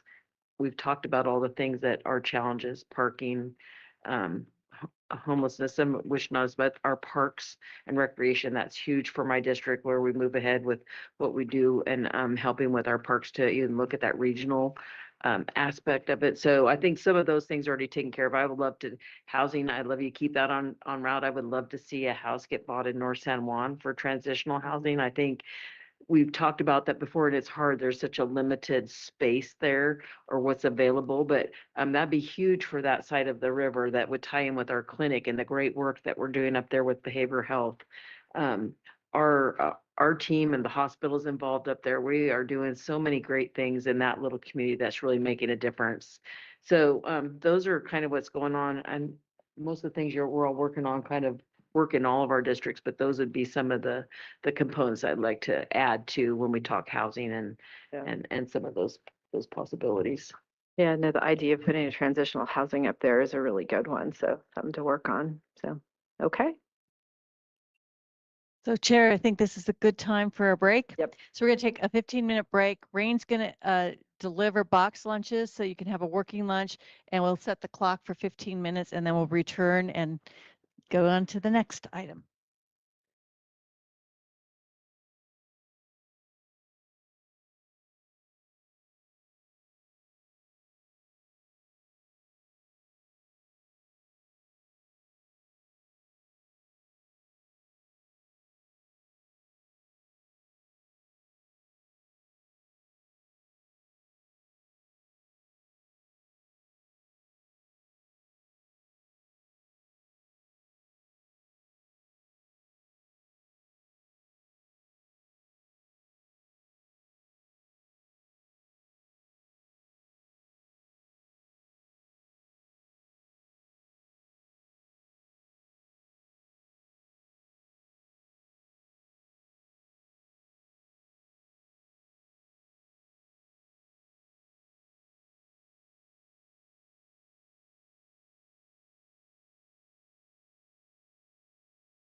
Let's see, we have 1, 2, 3. Oh, I think, oh, all right, 4. I thought we had 4 in the room. 4 supervisors in the room. So we're next, and if everybody else would please take their seat. So the next portion of this is resources and priorities, and Erin Metler is going to handle this. All right, last time you're going to hear from me this week. Thanks for coming with us for the full stretch. Appreciate everyone's attention. The conversation this week has been amazing. We've gotten a lot of great nuggets from the supervisors, and I hope that you feel the same from staff. So this section is going to walk through resources and priorities, and really its intention is to make sure that we heard what you said and that the direction that we're moving forward with in terms of preparing our budget proposals is clear to all of us. So I'm going to start by setting some context for resource prioritization.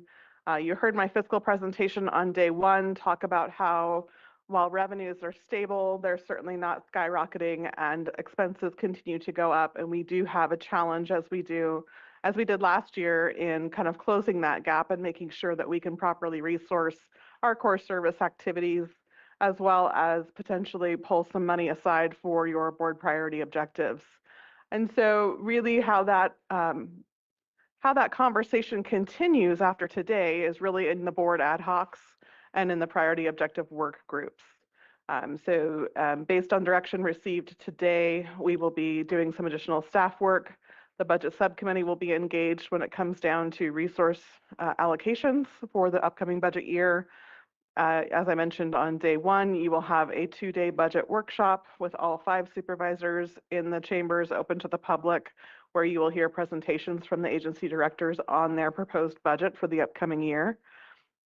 I also want to take note that we've had some changes mid-year in 25-26, whereas we brought the budget for the current fiscal year before you in June for adoption. Several things have changed since then that have impacted our operating budget. Pension funding is one of them that we haven't really taken action on, but has certainly been top of mind. We've been working through the process of establishing a policy, working on a process to establish a plan for additional funding going towards our pension obligation, and you will continue to see that throughout the remainder of the current fiscal year. As you know, animal shelter operations came under the county in November. That was a huge lift that did not come at no cost. We added staff positions, we added budget. We have not yet seen a full fiscal year of budget for the animal shelter operations as a county-run facility. So I anticipate having additional budget needs in 26-27 related to operating the animal shelter. In addition, we had special districts such as the fire districts come to us for funding throughout the year. The board took action to not open the tax sharing agreement. However, the board also took action to support the Rough and Ready Fire Station 59 continuous operation over the next 3 years. That funding is now set aside in the budget through a memorandum of understanding. We continued to get requests from Consolidated Fire as they're working through their consolidation efforts. I think most of the board members received an email yesterday with a formal request from Consolidated for additional funding. So we expect those types of requests to continue to come through, and those will be addressed by the board as directed. In addition, capital project financing, again, you saw a presentation today which was intended to update you on the work done since last board workshop, highlight the 5-year plan that we put together, and also there still remains projects that need to be funded and a bonding discussion that yet to come. So those are just some of the changes that we experienced throughout the year that create differences from our kind of adopted plan and where we end up the fiscal year. And those changes really do impact not only the current year fiscal status, but also how we prepare for the upcoming fiscal year. So those things are kind of top of mind for staff as we're preparing the proposed budgets.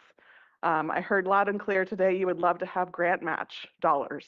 We had this with our ARPA allocation. We had $3 million we were able to set aside for grant match, and that was used for a variety of grant applications, both in our public safety space, in our Office of Emergency Services space, in our recreation space. Grant match dollars continue to be something that we should strive to put money towards, and also figure out a way to prioritize those grant match dollars, because we don't control when the opportunity comes before us. And we want to make sure that we are as prepared as possible, and also that we don't just add grant match to projects that might not be the board's highest priority need, right? So maybe the first come opportunity isn't the right one. Maybe we want to save it for something else. Maybe we want to split those grant match dollars to the extent possible across multiple priorities. So there still is a little bit of unknown related to grant match dollars. It doesn't make a whole lot of sense to provide grant match in each area because, again, we don't know about timing and we don't know about volume, but definitely a board support towards grant match will be one of the prioritized options in the budget proposal to the extent we can. So how do we get from today to budget adoption? Really what we're here to do today is seek policy direction from the board. Where do we want to get to? And then staff is going to go back and update our project charter documents and really kind of put a lot of thought and effort into prioritization of staffing, of resources. What does it mean? What does it need? What do we need to get where we want to go? That will include scope, tasks, timeline, resources, identifying any additional resource gaps, be they staffing support or dollar support. We'll do that in the month of February. And then we'll bring those documents back through the ad hocs to confirm that the direction that staff has come up with is acceptable, and especially when it comes to timeline and scope and prioritization of tasks. We might also seek additional input from the budget subcommittee where there are dollar asks associated with some activities. And then ultimately the budget workshop will have presentations of these project charter activities. Those will be in March and April, those meetings and that kind of deliberation. And that'll move into May and June where we'll really talk about resource allocation through the budget subcommittee as needed. Where there are opportunities to fund additional initiatives, we will do so, and ultimately prepare a proposed fiscal 26-27 budget. So that's a high-level overview of the next 4 months. And so now I want to confirm what we heard. And since you're all eating lunch while we're doing this working lunch thing, I'm just going to ask for a simple thumbs up, thumbs down. Put your thumb to the side if it's not quite right. But for legislative opportunities, I heard that there is a potential for federal earmarks again. There might be at some point a potential for Health and Human Services earmarks, state Prop 4 funding through CAL FIRE, and there's a renewed emphasis on wanting to discover what PILT and Save Our Secure Rural Schools Act funding can bring to the county. So just the highlights from the legislative section. Does that jive with what the supervisors recall? We're good. I see one thumb. I see a nod. Okay. For fiscal stability and core services, you're all supportive of the new budget workshop review process. We're going to try it out, see how that one goes. Looking forward to that additional opportunity to be before you. And then HR1 impact, heard that we want more information on contingency plans, and we probably should include a timeline for when we might consider board action. So a little bit more clarity on the timing implications as we know them, but then also when we have contingency plans, perhaps where those sit and what they look like as an opportunity for board to have additional input or oversight. Yes, yes, yes, yes. Okay. Moving on to broadband, you all agreed and directed staff to fold broadband as a priority into economic development, so it will no longer show up as its own objective. We will include it under economic development as an activity and its own task, and we will continue to monitor legislation and funding opportunities in the broadband space. For economic development, we heard more conversation is needed around the TBID and the CPACE programs. We didn't quite get to them in this workshop. But there is a lot more conversation that needs to be had on those two particular program opportunities. Also, a request to refocus on the economic development toolkit for small businesses as we're looking at further support. How we do that should go back to the toolkit that was created originally. And then also looking to enhance data metrics for work on quantifying how do we quantify the county's return on investment as we go into the economic development space.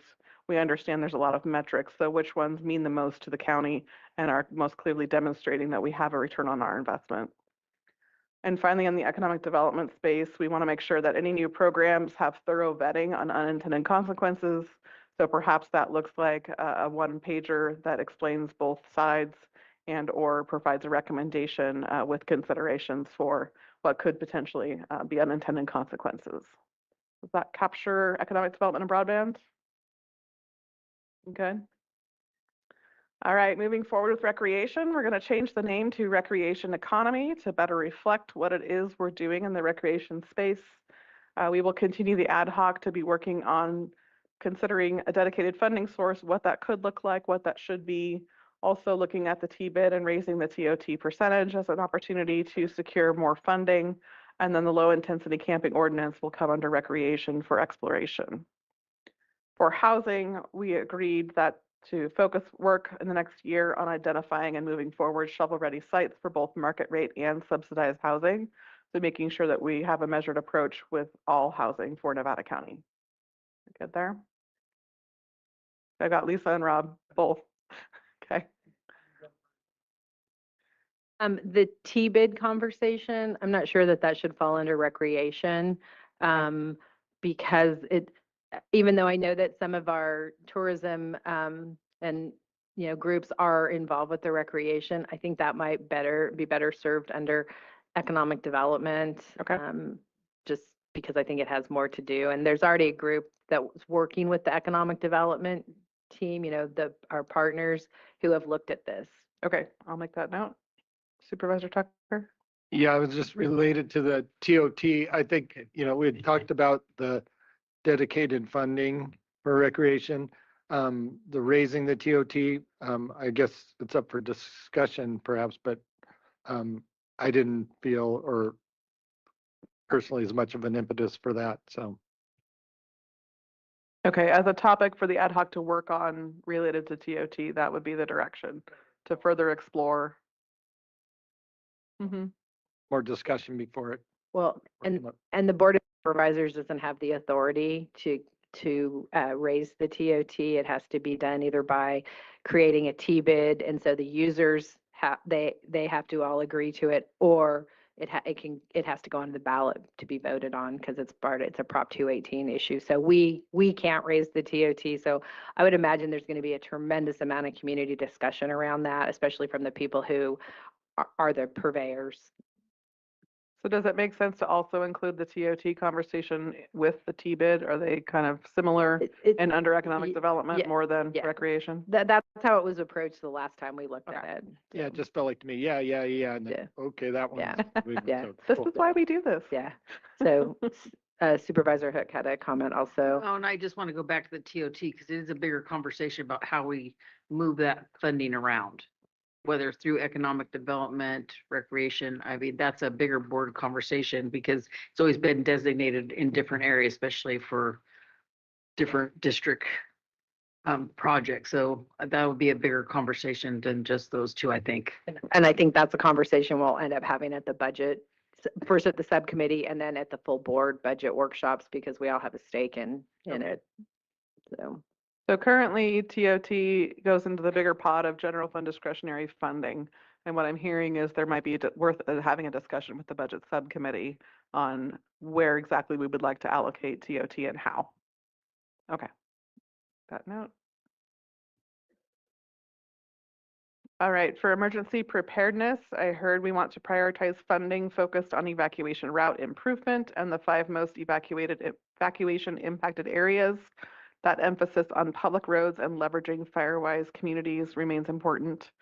You are supportive of an additional $200,000 should we have it available to focus on the above 2 bullet points, and that we would like to see legislative advocacy for our arterial highways in terms of finding funding.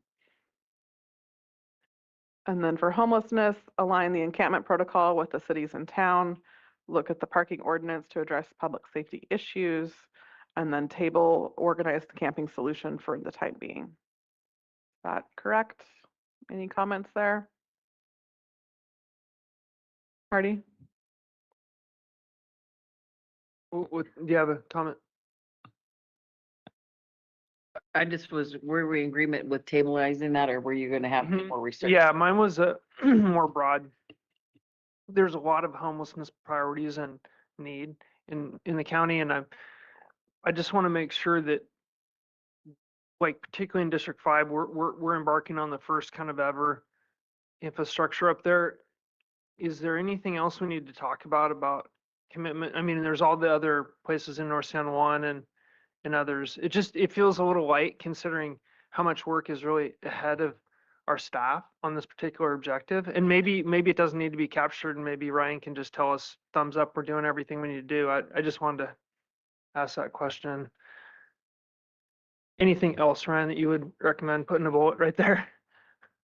Just as a reminder, the presentation yesterday focused on grand jury responses. And so in confirming what we heard, we're really talking about what was in the presentation. That's not to say that the substance of the homeless objective, which has really been instituted through really robust development in our behavioral health department, would change because it's not listed there. Okay, I'm good with it. Thumbs up. I would just say on the alignment with the cities in town, I think that's a good idea in theory, but obviously as we go forward, if there were to be things or input from the community, issues with the cities and counties ordinances, we would want to adjust it. And then on the last one, is that include the low intensity camping? No, Okay. this so is that's being tabled. the samples that Ryan and Tyler showed on the screen yesterday, like the tent city and Okay. the tough sheds. A county-run organized camping solution is what that means. Gotcha. Is refers to. And so, Aaron, I have in my notes that alignment of the encampment protocol with cities in town, that was for county property. Is that correct? Mm-hmm. Okay, so if we could just add that for clarification. Any other comments on this slide? All right, moving right along, code compliance. We heard you would like to table the body worn camera research for now. That in climate, we're looking at supporting matching funds if available for the Prop 4 grants and other resources coming through. And then for the capital facilities master plan, we are going to provide you with a list of county facilities to include location, purpose, and other details around those properties. Any good here or any other comments? On the climate one, I mean, I like how it's worded there, if available. There was kind of a number assigned to it, and I maybe wasn't as strong in my hesitation with that. I'm open to the discussion, but are we assigning a number and going forward with that, or will that be part of the process going forward? In the discussion, it was $100,000. That'd be up for board discussion if we want to lower that. Discussion now or Mhm. in the future? Yeah. Yeah. I'm not as experienced with the process of how this works into the budget. I'm not as supportive of that number amount, but I mean, my reasonable recommendation people would be to have disagree. grant matching funds as one big pot of money available to any of the priority projects that then comes forward to the board for designation. Otherwise, we're going to do 200 to climate, 200 to emergency preparedness, 200 here. Like, we don't have that much money. And so how we navigate grant matching opportunities and how we did it with ARPA, we had a pot of $3 million, and then departments would put in proposals as they were known. And then your senior executive team, your agency directors and the CEO's office would review those for, does this meet the highest best need of the county? We did take some of those decisions to the budget subcommittee for further recommendation ahead of assigning matching dollars to the application. So we could handle it that way, or if you prefer to assign specific numbers to specific priorities, we can do that now. And then through the budget process, we will confirm whether there's funding available. And you could make the decision at that point in time, if there wasn't enough funding, which one was the highest priority and how we wanted to navigate that conversation. One of the I understand what you're saying, Supervisor Tucker. I think one of the things that comes to mind, the first option you gave us, because each grant opportunity is highly specific. So there's some grant opportunities that a board member just may choose not to support. There, I mean, it's like the money may be too expensive, the priority may not be there, or whatever the case may be. So I would say if we focused on putting a pot together and then a highly detailed staff report on each grant opportunity, then the board can individually, for example, the CRC grant, there's probably, our board would likely not disagree that we want to take $10 million to fix up the Veterans Hall.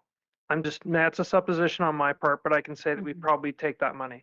And if there was money saying, okay, we want to create oversight on private land of mining operations, there's some differences there. And so we could look at those individually. But I think if you put it into a pot and have a detailed staff report kind of outlining or giving us the pros and cons of each one, then we can make an educated decision. But from this point in this chair, I don't feel like I have enough data to really make a decision on much. Yeah, I would agree. So, yeah, any expenditure of funds like that would come back for a vote of the board. But I think having the opportunity to look at that is a good direction. So I have internally that climate is looking for $200,000. I think that's probably just based on a guess at this point because there isn't opportunities available. That match might be higher, that match might be lower. So the fact that they're asking for a grant matching support is what I need to move forward. And then if we're able to cobble together a grant matching pot of funds, we can work through how to allocate that out. Hearing this discussion. So to honor Supervisor Tucker's comment, why don't we say up to 200? So it's not unlimited or, and then if it's outside of that, we'll come back to the board for further discussion. But actually, it's gonna have to come back to choose if it's something we even all want to support. I mean, I'm looking. It will, climate. but providing staff guidance in terms of the grants that they are going to go after and that would be helpful in terms of what the funds look like.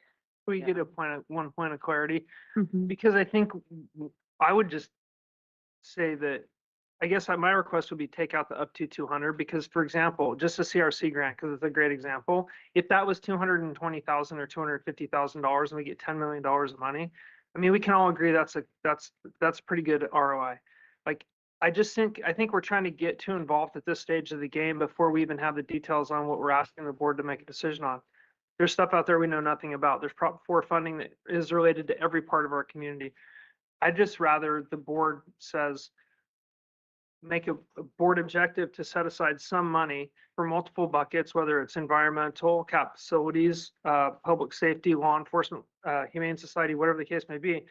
Have the budget subcommittee look at a pot of money for grant match and then bring each individual item forward to the board in a really detailed way so we can make a decision. Because some of them, some board members may support and some community members may not, or vice versa. Maybe something we want to make an individual decision on. Yeah, and we could do that. I mean, typically we don't bring a grant application to the board before it's submitted. And so that's one thing to consider in terms of revising our process. And then second, we don't have to identify it just under climate. We could just have it as matching grant funds that could be utilized by any of the board priorities, such as OES or capital projects or things that come that way too. One quick question, sorry, I'll drop it, but we do often see staff reports requesting authorization to submit a grant app. Like for federal grants typically, but not all grants. Not all grants. Yeah. But I think what I'm Some hearing grants with require it. climate, we could bring those back. Yeah, I support that. I also, I don't want to put a dollar amount to it because, you know, maybe something comes up where we can get this huge, you know, this grant that's going to offset the cost of the animal shelter or offset, you know, something else. Yeah, something else that we're doing. So I would just say supportive of matching grant funds if available. Don't put a dollar amount on it and don't limit it just to climate. So, okay. Does that work for everybody? Okay. Yeah. All right, great. On the board directed items, board order and decorum, we're going to accept proposed changes. I did note the last change. It would be chair or chair designee for responding to the emails or correspondence rather. For the mines charter, being able to incorporate known mine impacts into future county-led projects and plan updates, producing educational materials and hosting on a public-facing website, which then directs the public to the subject matter expert resource areas, and then drafting a fact sheet of the county's role in specific scenarios related to mines. You good there?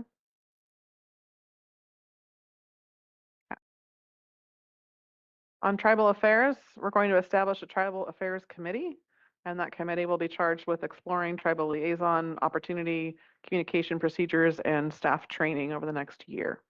So I think, don't we already have, or we're creating an ad hoc? You have an ad hoc. You're extending the The request is for a ad hoc. tribal affairs committee, which I understood to be different in addition to the ad hoc and more staff focused. Right. But the ad hoc, yeah, I think we decided to extend the ad hoc, and I would just say establishing the other things need to come back to the board after the ad hoc. The ad hoc needs to create the document, and then that needs to come back to the board to be voted on. Okay. So if that kind of captures the whole thing, but just to be really clear that we're not establishing a tribal affairs committee without approval from the Board of Supervisors of the structure of the committee. In concept, we're thinking about it, but Okay. So the tribal ad hoc will meet and confer yes. on next steps. And who's so it's Hardy and Heidi, is that the tribal ad hoc? Yeah. So yeah, the changes there. Okay. Okay. For the spay and neuter pilot program, it's no longer going to be a pilot. It's going to be incorporated into the animal shelter operating budget to the extent that we can do that.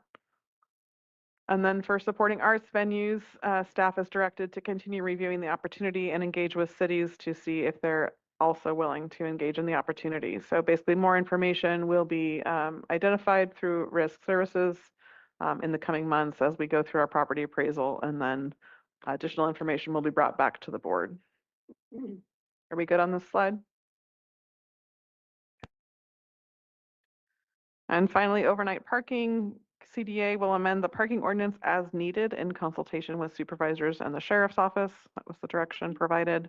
And then for airport governance, we're going to establish an airport ad hoc with supervisors Bullock and Tucker assigned. Are we good here? Okay.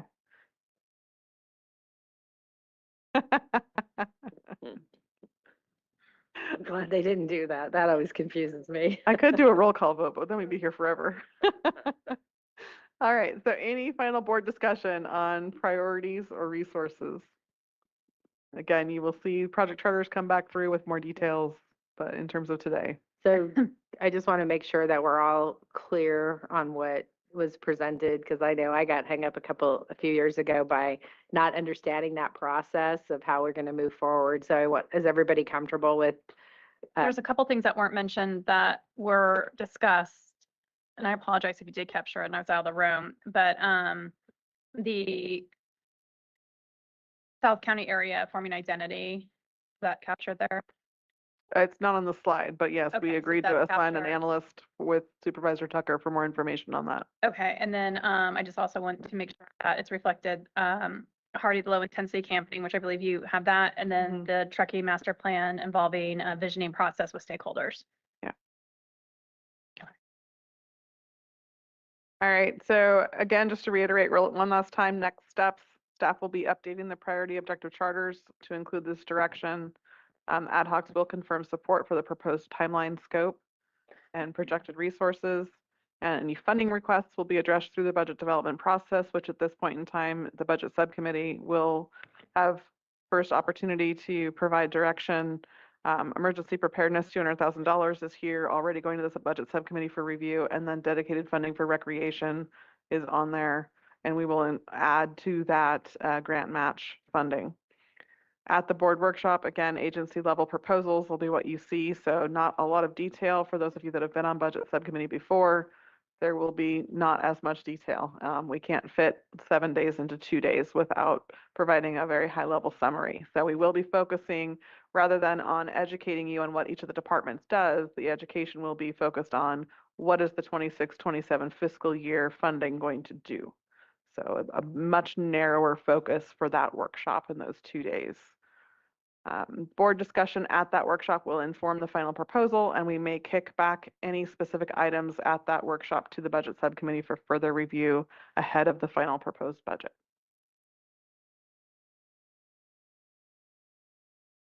Can I ask a question? Yeah. This is off track. I want to go back to, I'm just curious. So inside economic development, like we added cannabis in there. So I just want to, so is that just ongoing? Because, we're looking at some, we're still talking about finishing our dispensary, which going, but we're also have some other items we're looking at. So will that just be included in there with staff time? Yeah, so the economic development project charter will capture any work being done in the cannabis space, as well as now any work being done in the broadband space. So it will come as a specific activity under that header, and then what the body plans to do over the next year will be incorporated. Okay, just wanted to make sure. Thanks. All right, anything else for me? If not, I'll hand it back to Lori and we'll move on to confirming your priority objectives. All right. So we're moving on to the 2026 objectives. And Patrick, are you going to lead us in the conversation on that?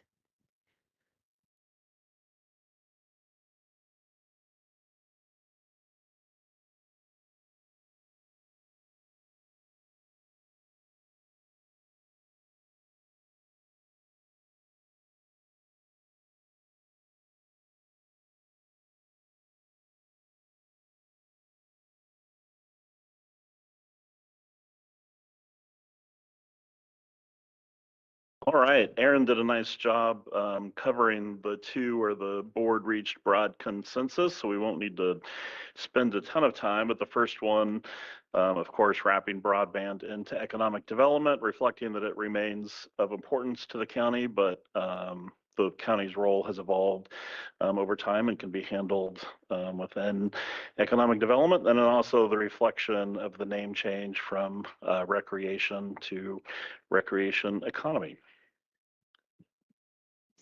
So Patrick, Yes. I think this probably would be the most appropriate place for me to make my ask right now, since We're all we. up to board discussion. There you go. See, I didn't realize. Okay. So one of the things, since we took broadband off as one of our priority objectives, I think we have an opportunity maybe to add something in there. And I have been hearing throughout the community for a while, and then I think the group showing up here on Wednesday during public comment, but I would love to see us add as an objective tourism and the arts and culture under the same umbrella. And I know that they do fit under economic development, but I think it would speak volumes to the community to know that those two things are a priority.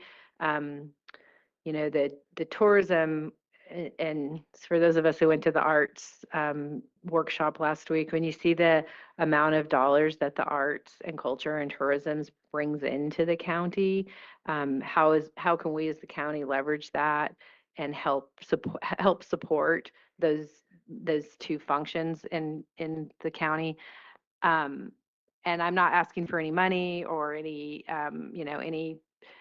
anything right now other than to put those underneath our umbrella of a priority and then work with our economic development team who already have a lot of those stakeholders at the table. I did mention this to Tricia and Kimberly, and neither one of them looked at me like they thought I was crazy or said, no, we can't possibly do that. But we're already doing a lot of the work. I just think it would be nice if it was housed in its own priority objective. So that's my 2 cents. I'd love to hear what my colleagues think about that.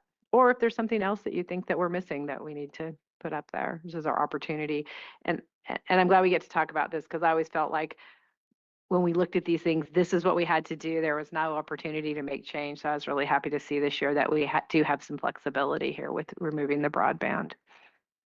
So anybody have a comment? I would just share, and I don't know if there's an answer, but as I look at this, and even in the previous ones, there's 3 that I won't mention specifically what they are for me, because it's different for everyone else, that are in my mind highest priority.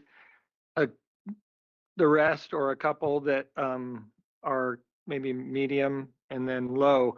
And I think from the outside looking in, it's as if they're all on equal footing, and maybe they are in the process. So I don't know if there's a question, or other than I'm just sharing that for me, there's priority objectives, but at least in my mind, they are prioritized.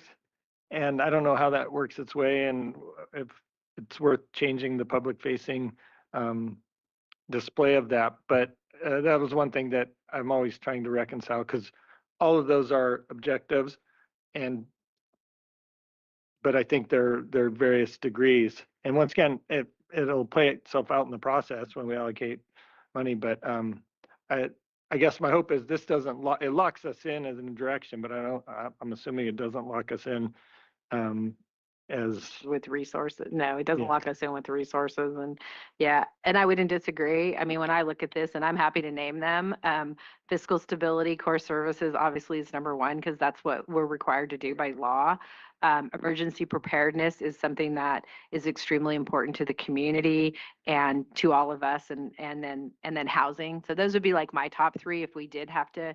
But I think that for purposes here, we all have different ideas of what is the most important thing. And I think this gives kind of equal footing to that by not prioritizing them. Other than fiscal stability and core services, I think for all of us, that would probably be our number one priority. And if we need to do a better job of explaining that to the community, I'm happy to work with staff on that sort of thing. So, Sue?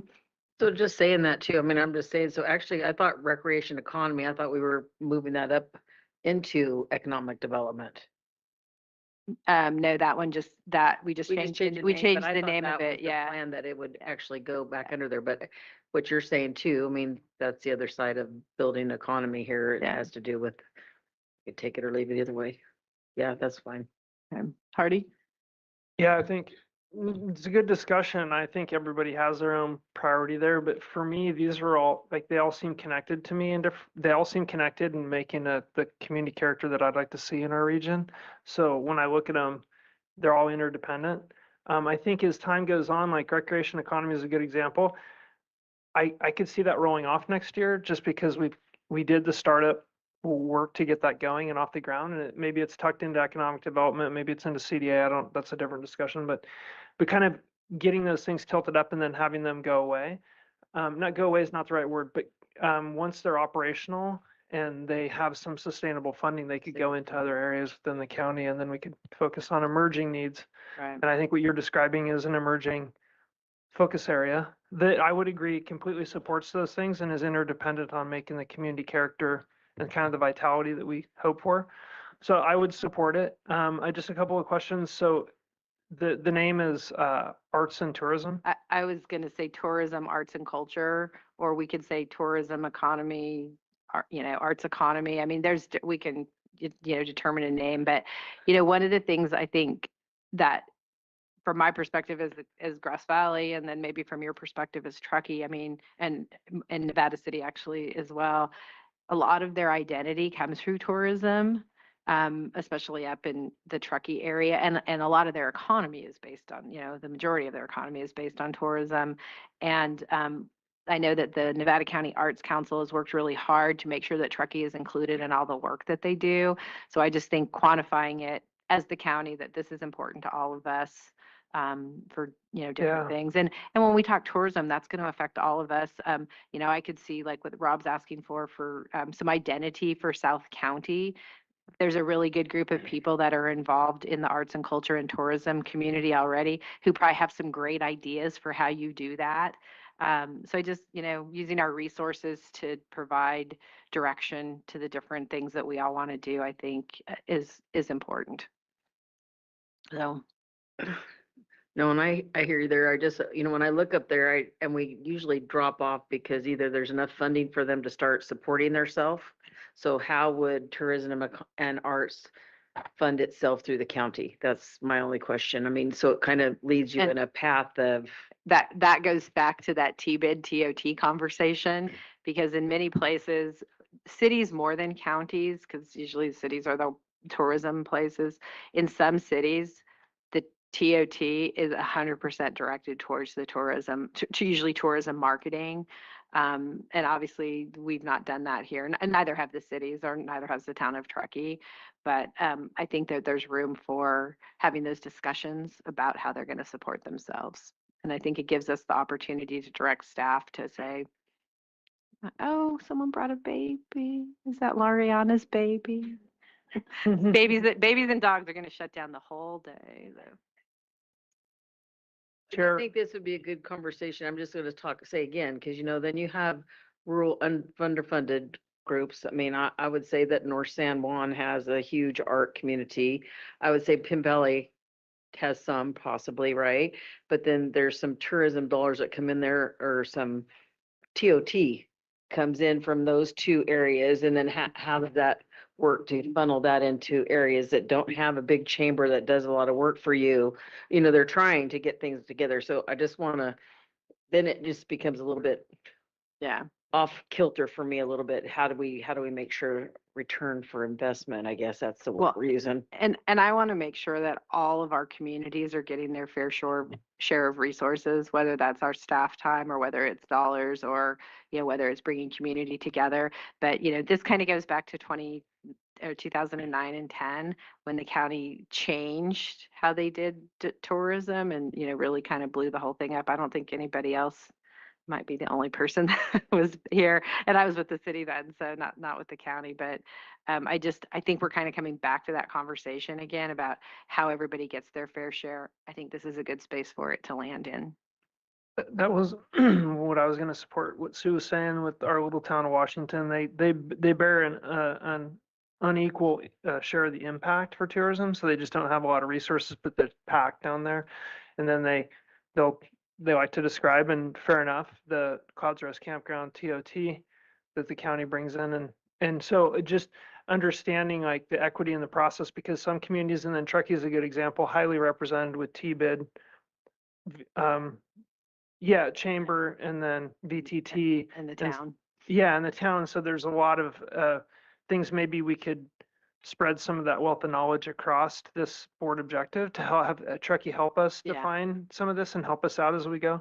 Yeah, and I will say that when I was working on the T-bid back in 2019, 2020, we relied very heavily on the T-bid up in Truckee, and the people from your community foundation up there and the Chamber of Commerce were very, very helpful. As soon as they found out that we weren't looking to touch their TOT, it all worked out really well. So we will definitely be leaning on our partners on these. Plus, there's a lot of, you know, I've been approached by some of the arts organizations for some different with some different ideas on how to do things to, you know, change things up a little bit. So I just am really open to having that conversation. There were well over 150 people probably at the Foundry last Thursday. And it wasn't just artists in the room. There was representatives from state government there. There were some of, you know, us, there were elected officials from the cities, and a lot of business people were sitting in the room to see how what was going on with the arts and culture was going to be able to benefit them. So it's gotten bigger than just like with the recreation. I know it took the county a long time to recognize that as a priority. And I think this can kind of fall in the same area. And I will say Shivati's done an amazing job with recreation, finding dollars. And I think if we have this as a priority, maybe there's a potential for us finding dollars for arts and culture and tourism as well. So my pitch. I guess we'd ask, are we in agreement or no? So thumbs up, I support it. Hardy supports it. Sue? Okay. Rob? Okay. Yeah. I'm not asking to spend any money. That's that's what I always preface everything I talk to Allison. Okay, we will add it, and that was with the understanding we do not have it budgeted. We do not have any allocations. Yeah, you always have to, I have to approach Allison with everything with, I want to do this, but it's not going to cost you anything. My question is, what will the symbol be? Will it be, I don't know. I don't know, we have a lot of, Rob- we have a Rob lot will of, be- we have a lot of artists around, so yeah. Yeah, and on that topic, another discussion has been, you know, with board direction, whether you would be interested in us exploring, you know, the visualization of the priority objectives, and if that fiscal stability and core services should have a more pronounced, you know, visual presence, so it, you know, reminds everyone of its sort of central, you know, core role. So just an option that could be explored. So to build on that, it goes back to Supervisor Tucker's point, where you have these symbols, yet they're probably not all weighted. Going back, looking at past practice, what we've done before, we actually had A, B, and C priorities. I don't know if any of the board members were here. We did that. And then their board members saying, well, why is that an A and that's a C? And so then that's when we sort of evolved to just placing them here. It doesn't mean that it's prioritized.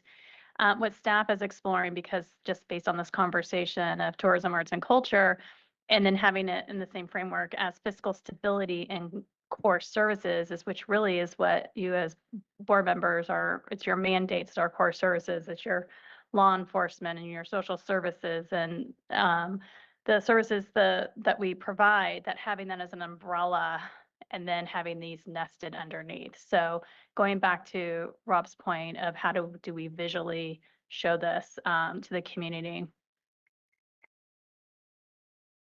I think that's a good idea. I mean, because core services has always been the number, it has to be, or we're not gonna be here. Nothing follows after core services, so that makes sense. I mean, yeah, I think that could be a broader picture for the Yeah. public too. You know, we have law enforcement, there's so many things that go into core services that doesn't really tell you anything except for money and people. I think one of the something we could do just from a visual, if we wanted to change this a little bit, is we make, Animal and a sheriff. we make the core services bigger and put it in the center, big, and then do all those other things Yeah, that's around fine it. too. Because, parts of emergency preparedness are core services, but, we struggle finding money sometimes to take care of vegetation management and some of the things that go along with it, but it doesn't mean that it's not important. But yeah, just a suggestion, maybe work on that, bring it back to see how it looks. Because I know we're going to do a follow-up of this meeting at one of our board meetings, correct? Yeah. Okay. I know. I mean, things under core services, gonna that's the thing, that's where that is, and that's where the framework of everything that comes, so. Well, it can also create different narratives for the public too. Just explain what's underneath all of those. So, okay. I would just add, and it's total nitpicking and, I think we haven't figured out. It's not alphabetical. Fiscal stability and core services is, I think everyone would agree, the most important one, and it is listed first. So then it's almost like assumed, or can be, once again, this is all just perception, that it then goes in order of importance, whereas all of us would have a different order. So it's not critical as far as the important thing is how these objectives are We pursued. agree with you. It is confusing to the public. Yeah, If I they feel see like it's that, more they're of a like, oh, perception. this is all that you're working on? Well, what about the sheriff? And what about, health and human services? Right. So why don't we come back with a better visual in terms of having fiscal stability and core services, explaining what does that mean, and have that as an umbrella, and then with clarity, we could do a better job showing that the priority objectives are annual and they change. And as I think Hardy mentioned, they come off and on depending on the progress that we get on each one. There's two things that come to mind. The economic summit that we went to in Nevada City, I think Supervisor Swarthout, you were there. It was over the winter or late fall. The ERC Economic Summit. It was in Nevada City on the weekend, and they had a mural list, and she did an infographic of the whole conversation. Oh, yes. Yeah. And then Truckee did the same with their strategic priorities, which they do every 2 years. The reason I bring it up is it's an artistic rendering of what we have here, but it's done in a way that like each person can I'm not saying it's like super touchy-feely, but like you can kind of interpret it your own way. And a little bit of what we're looking at here got me thinking to the business card principle, and you don't have a title on your card, because if nobody knows what you do, you're not doing your job right, and you should probably find a different job. But that's what kind of comes to mind with these. I mean, if you look at our consent calendar, it's filled with everything is fiscal stability and core services.